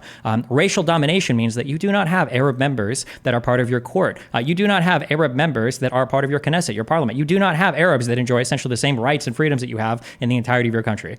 So no, the core part of apartheid has nothing to do with not giving rights to non-citizens, regardless of why those non-citizens might be non-citizens. It's that the reason they're not citizens is because their ethnicity, just like Black South Africans weren't made citizens of South Africa because as citizens of these like legal fiction Bantustans.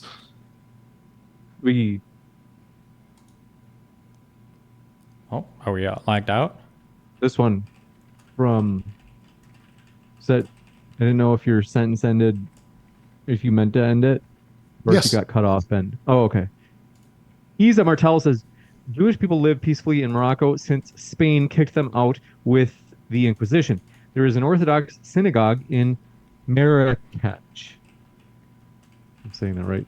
Yeah, I think Morocco is a country, but I think Morocco is considered like one of the only countries. There might be a few thousand in Tunisia as well, but they're very, very, very small numbers. I would have to look at the history of Morocco to see if there have been any pogroms or anything like that. But again, the number of Jews living in Morocco is like it's like a few thousand Jews. It's nowhere near the Palestinian population that lives in Israel today.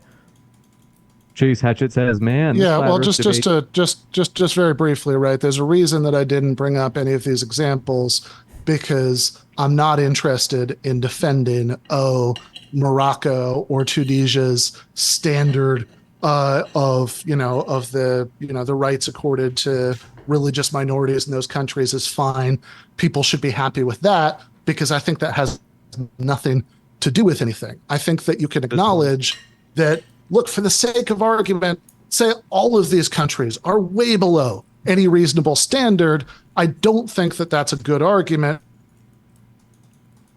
This one, can't tell if he's frozen or if he's just standing really still. Ben? This one from Chase Hatchett. Is he frozen for you too, Steven? Yeah, it's pretty frozen. Okay. This one from Chase Hatchett says, man, this flat earth debate got weird. RGK says, for Destiny. I don't know if he's coming back. But he says, for Destiny, we have near 1 million who now live in tents and have been displaced for a few months. How long and to what extent can this be justified? My guess is a connection maybe dropped. Maybe. But go ahead, Stephen, in terms of that question. I mean, the humanitarian situation has the potential to be incredibly dire in the Gaza Strip. A lot of people have been displaced. A lot of infrastructure has been destroyed. A lot of homes probably have been destroyed, like completely obliterated. There's a lot of like rebuilding that needs to happen in that country. And so far as like how long can it be sustained? I mean, once their thing is done in Rafah, I think Israel said they're about to just like change back to limited operations. So you can have people moving back into their homes and start the rebuilding process. But yeah, I mean, putting like a time limit on things is like, it's very weird when people are like, oh, only like 52 people can die, or this war needs to be over in 16 weeks, or, 2 years, or, 15 months. Like, you have to respond. I mean, the conditions change dynamically. If 4 months ago we got into a situation where 100 people were starving to death a day, well, that whatever is happening needs to wind down almost immediately. If you've got a situation where the humanitarian situation is a bit more stable, I mean, it can carry on for a bit longer. It depends. You've got to respond to situations on the ground. This one coming in from, I think that, but don't worry, we only have like 1 or 2 more questions. Sorry, folks, if you had any questions for Ben, I don't know. I know that he's in Mexico right now, so it might be that we might not have him come back tonight if there's a storm there or something. I don't know if there is. But, so yeah, there was one last question that was for Ben. What was the question? Sorry. See, I think they were asking, I think it's supposed to be like incisive and pithy to where even if I read the question, I feel like the point will get across so strongly that I'm like, I feel like I don't want to read it without Ben being here. I can answer. I'll give the Steelman answer for it. Go for it. All right. If you're going to give a Steelman, they said, Ben, would you give your home to a Native American? Would you give your home to a Native American? Well, the thing is the way that the conflict works in the Middle East is who the homeowner is and who the Native American is. It really just depends on how far back you want to go. In 2005, if we go back to 2005, all the Israeli settlers there got pulled out from Sharon and they had to give their homes to Palestinians. If you go back to 67, if you go back to 73, all of those Jews, 79, Begin made all of those Jews pull their settlements and their homes out of the Sinai. So there's two instances of like Jews having to be expelled from places. If you go back to 67, there were Arabs that fled because they were worried about expulsion after the initial war in 48, although not as many happened. In 48, there were Jews that were expelled from the West Bank. There were also a ton of Palestinians that were expelled in 47 and 48 from Israel proper. The whole Nakba, saw over 700,000 Palestinians, 700,000 Arabs in the area that were either expelled from their homes or fled because they were worried they'd be massacred. So that question, it really depends on, people say, history doesn't start on October 7th. I mean, it depends on where the history starts. Anybody can make a justification. Just look at how messy Sheikh Jarrah is, a neighborhood in East Jerusalem where you've got people that are debating endlessly over who owns the rights to the homes. And in a way, they're kind of both right. Jordan allowed some Palestinians to move in after they captured the West Bank and arguably expelled Jews from there. Jews argue that they should have rights to that because they lived there after they occupied it, prior to 48. It's a dumb argument. You can't really, one of the things that's been said that was correct, although I don't even know if he knows why it's correct, is the appeals to history will actually leave you mired down indefinitely in this conflict because anybody can justify basically anything they fucking want if they want to appeal to some facet of history, I think. So fuck that question. We don't know where Ben is. He's gone, but we hope he's okay. Ben, sorry. Really, for real. We do appreciate Ben. So, folks, do check out both Ben's link in the description box as well as Steven's. We're going to wrap up with that. I'll be back in just a few minutes. Not even that. It's going to be like 30 seconds. I'm going to let Steven go and stick around as I'll let you know about upcoming debates, including DebateCon 5 coming up this fall. It's going to be huge. Thanks so much, Steven. It's been a true pleasure as always. Yeah. Thanks for having me on. Take care. Have a good night. I'll see you later. Bye. Bye.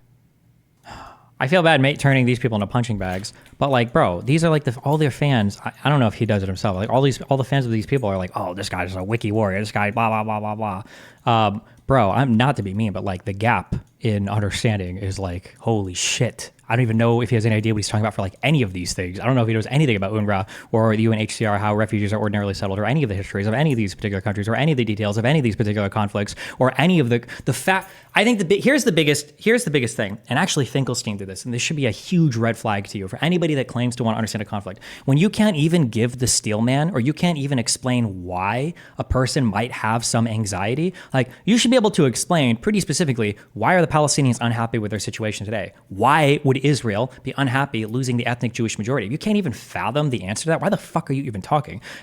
This is one of the core things I always bring up in debating. You should be able to argue both sides incredibly easily. And as a general hint for history, there's a very, very, very general take.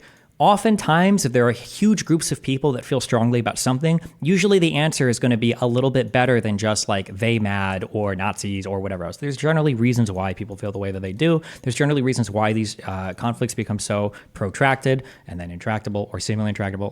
You should understand that. Otherwise, how are you even arguing the opposition? I don't know how you can possibly argue against it if you can't even fathom. I don't even know why these people care. The reality is, and I'm curious. I should have read. He linked 4 articles, and I didn't bother reading them. Maybe I should have. The reality is when people keep harping on that ethnic, I feel like they just want to say ethno-state Nazi, Jews, Nazi, ethno-state, racism, ethno-state. It's bro, you're dealing with a totally different part of the world. Why the fuck are you projecting our wonderful, happy, multi-ethnic democracy in the West that essentially faces no external pressure because we're surrounded by oceans and we're surrounded by America Junior and some generally chill Mexicans? Why would you compare us to a country that's facing? Also, he kept saying that there are only 2 million, or no, it wouldn't even be 2 million. It's 2 million in Gaza and 3 million in the West Bank, and then 2 million, I think, Palestinians that live in Israel. It's 7 and 7. It's basically 7 million versus 7 million. But so he's saying even if you grant everybody voting rights, it just makes it 50-50. Okay, well, but what about all the refugees? What about all the refugees that they want to come back? Why are we not factoring that in? But yeah.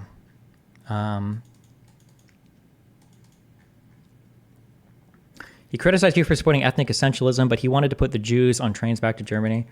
Yeah, and also they engage in a form of ethnocentrism as well, where they assume that like, oh, every single people on the planet think just like me. Everybody is the exact same thing as like my Eurocentric, Americentric, like white understanding of what the world should look like. We should all have multi-ethnic, democratic societies where everybody's afforded the same rights. I'm sorry, bro, but even in your Arab, do you think that every single person, every single Arab in Saudi Arabia has the same rights? It's a monarchy. What do you think that every single Arab, like in a lot of these states, even people of the same ethnic class don't have the same rights? What are you talking about? Like, oh, I'm sure that we could just have like a, you know, and to be clear, but also to be clear, because I'm venturing very far into one side, I actually think the Palestinians could do some form of democracy. I think that people, because of their relationship with Israel, because of the history that they've had, and because of the type of society that they've been essentially forced to live in, and have stuck with because they don't want to give up, you know, all of the land. I think the Palestinians are probably more primed for a functioning democratic body than probably any other Arab group on the planet. I think they probably could do it. But that is very irritating when somebody uses that, like, you're a racist argument, when you try to say, like, well, maybe there are reasons why Jewish people maybe wouldn't feel comfortable living in an Arab majority state. I think there are fair reasons to say that. Oh, you're just an ethnic essentialist. Like, okay, chief. I mean, you could say that, but whatever. I don't know. This was stupid. This is part of my anxiety of coming back and just reading more. And like, I feel like these debates are fucking retarded.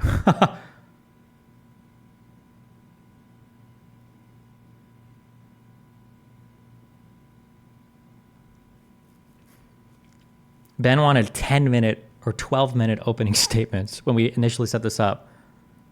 And I was like, bro, 5 minutes max. This is ridiculous. We're not doing a 10 minutes. I don't even know what you would say for 10 minutes.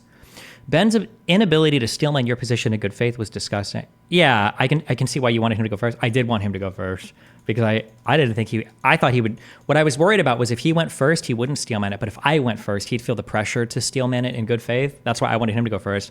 I didn't think that I would go first, and then Steelman, I guess he didn't feel like it was his position. I don't know what the fuck position he's arguing. I don't think our care should necessarily be just about America. I think we should probably care about the Palestinians and the people living there. And then his Steelman on my position was like,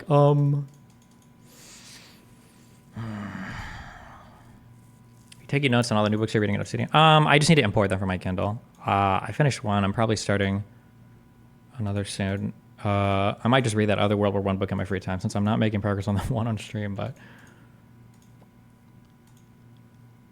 also you should read too. Like, it's not like my my notes aren't a substitute for reading, but do you regret walking through agreeing on factual realities because it got bogged down and the contentious issues didn't get as discussed? No, I think that you need the factual foundation. You need that.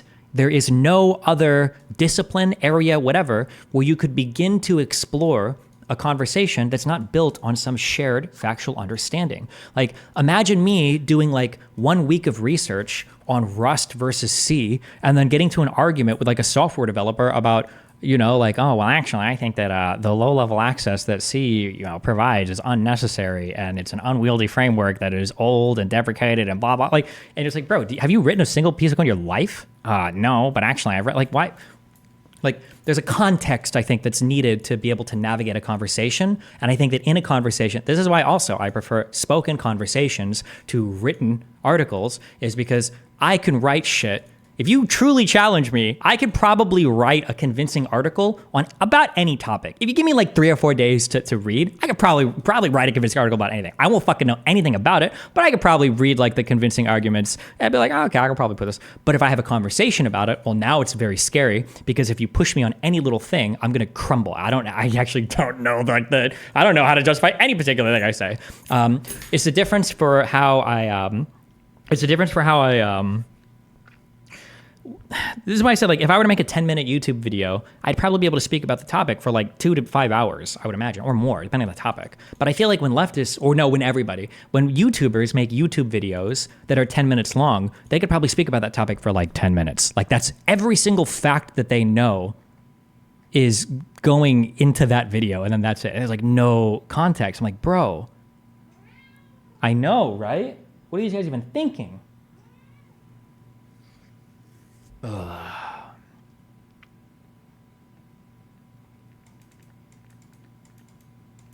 You fumbled his Steelman on the first attempt, but nailed it on the second. You could clearly see that he felt a bit embarrassing. Well, like I didn't fumble his. I just made the best Steelman for the Palestinian issue. I didn't know that he wanted explicitly just a Steelman for whether the U.S. should. I mean, I can provide that too, but that's like a boring and cringe. I don't know.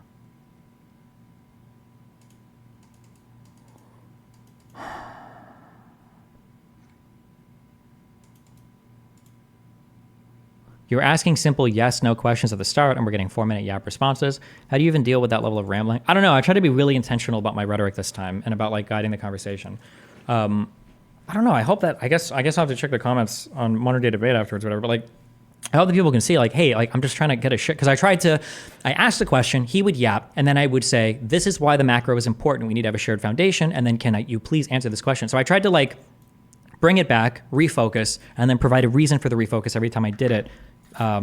But he just kept like running away from it. Like, yeah, I don't know. That seems super unfair. There's tons of high effort creators that do more than that. You're doing the shit you talked poorly about conservatives in 2016 about when they look at the worst examples on Twitter and project that onto everyone. Oh, okay. Well, find them for me.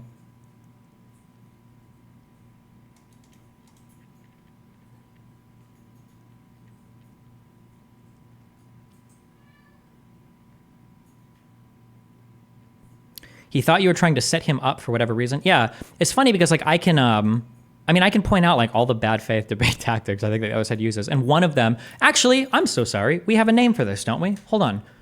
What is the name for when somebody refuses to engage with a hypothetical because they think you're trying to set them up? Didn't we make a debate pervertry for this? He did it so much. The whole like first 45 minutes were probably this thing. What did we call that?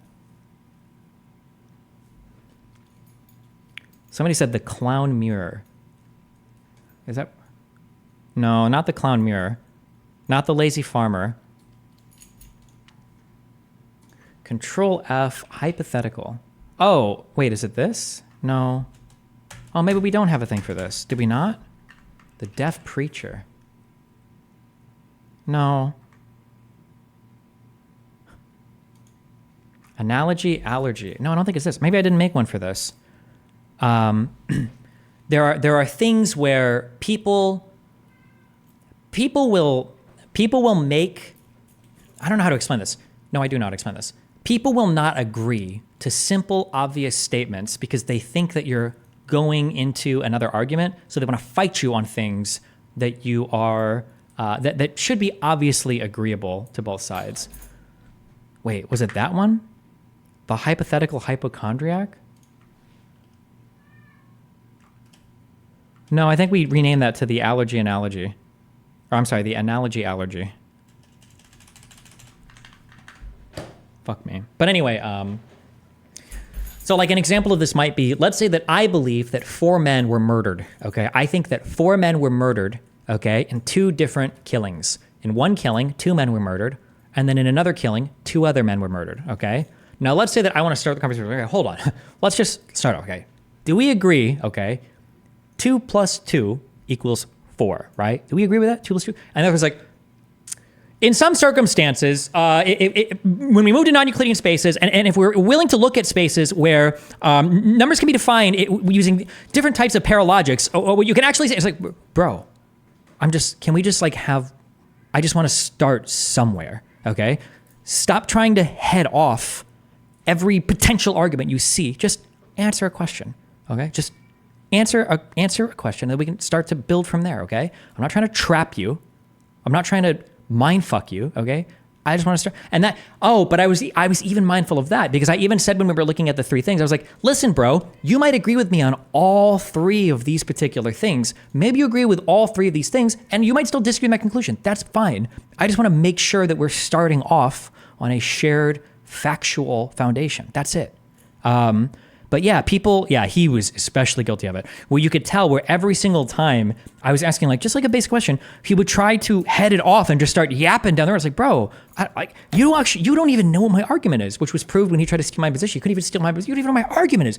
Why are you so reluctant to just answer a question? Like, is there pragmatic? And he wouldn't even, I almost called him out on this, but we were getting so bogged down. When I asked him about the pragmatic reasons, he didn't even say, yeah, of course, America does trade with Israel. Does anybody remember what he said? There was one word that he used. It was so funny to me, but I didn't call him out on it. Does anybody remember what it was?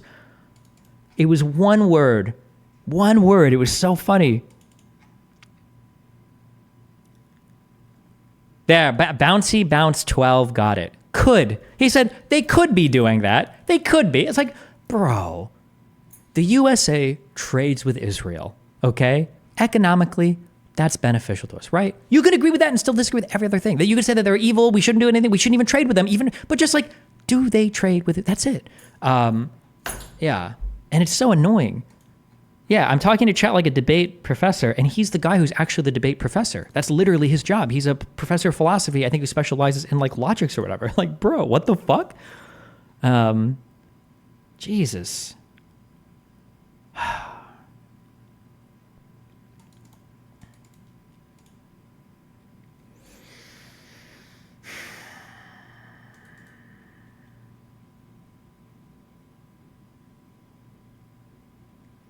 Call it the concession obsession. I don't want to make them all rhyming, okay? That gets goofy after a while.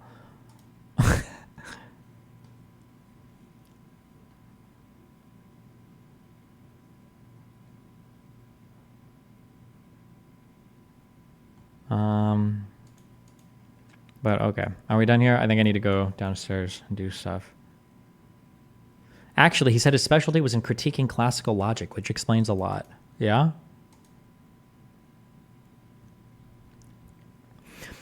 You've accidentally proved conservatives' criticisms about how worthless universities are by how pathetic the professors are. Wrong. The only reason why I can dispute any of the arguments that this guy's making is because there are other professors of history that write and do a lot of really good work.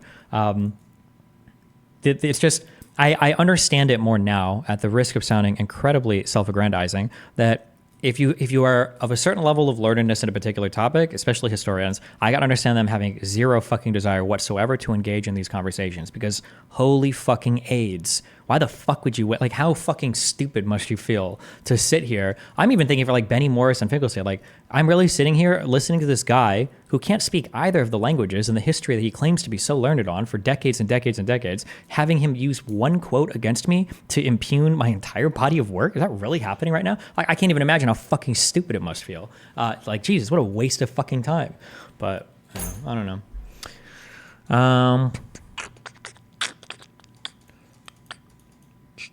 Do you forget how bad faith these people were towards you in prior debates? To be fair, Ben Burgis isn't, I don't know if I describe him as like bad faith. He's not like aggressively mean or anything like that. And I have respect for him for that. I don't think he's like thrown my, like try to like, oh, this guy's divorced or mentally ill or whatever.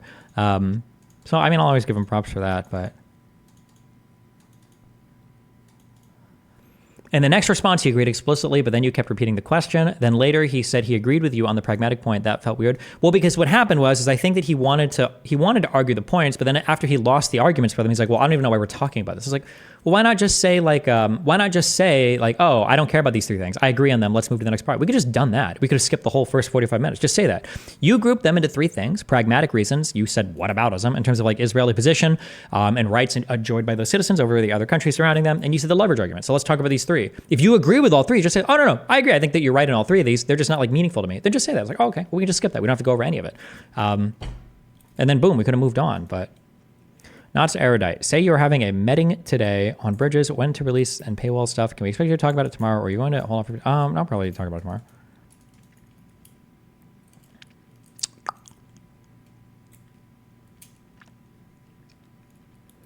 Destiny, I don't want to get lost in the weeds. This is something we don't need to get tangled up in. Oh, yeah.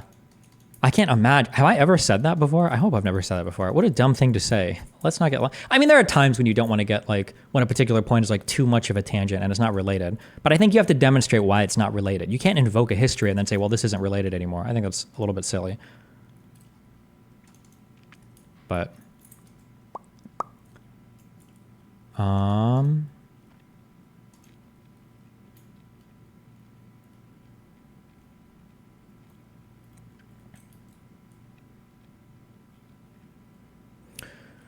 if you're going to be reading more, oh wait, no, fuck it. Maybe I will, we'll see. I don't recommend my reading list anyway, okay? If you attempted to run through those three things and he agreed and it failed, and you need to approach it more conversationally so he doesn't feel like he's being trapped. I mean, I feel like I was pretty conversational and friendly here. I think I was about as friendly as I could have been, at least in the beginning. And then I think in the last half, I think after he hit me with the racial essentialism argument, I think I was like, okay, fuck this. I don't want to walk away with the feeling of.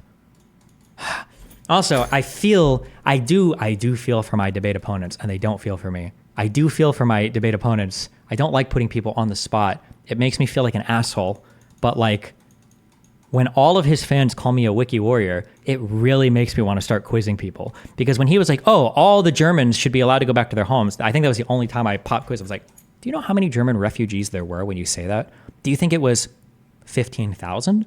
Do you think it was 400,000? Did you know that it's like 20 million?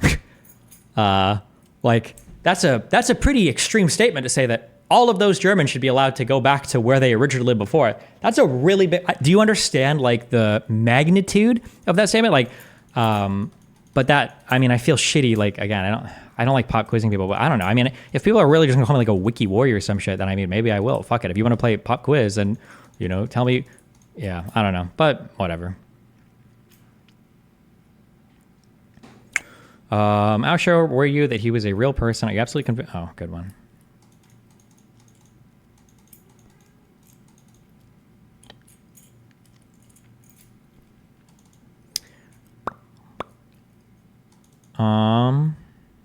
Okay. I love you guys. It's been fun. Hey, Destiny, can you clarify your West Bank argument? It's not clear if you think the West Bank conditions are justified given demographic concerns. What should have happened was Sharon should have been the beastly man that he wanted to be, and he should have had the brain to resist the stroke that incapacitated him. And when he unplugged all you fuckers from the Gaza Strip, he should have carried through what he wanted to do and unplugged all you fuckers from the West Bank. And because I think Sharon was of the mind where he's like, you know what? Fuck this shit. Shit is fucked. We're leaving the Gaza Strip. We're leaving Judea and Samaria. Fuck these lands. Palestinians can deal with it. And we're going to bomb the shit out of them if they bomb us, and fuck it. That's what should have happened, okay? Amen, brother.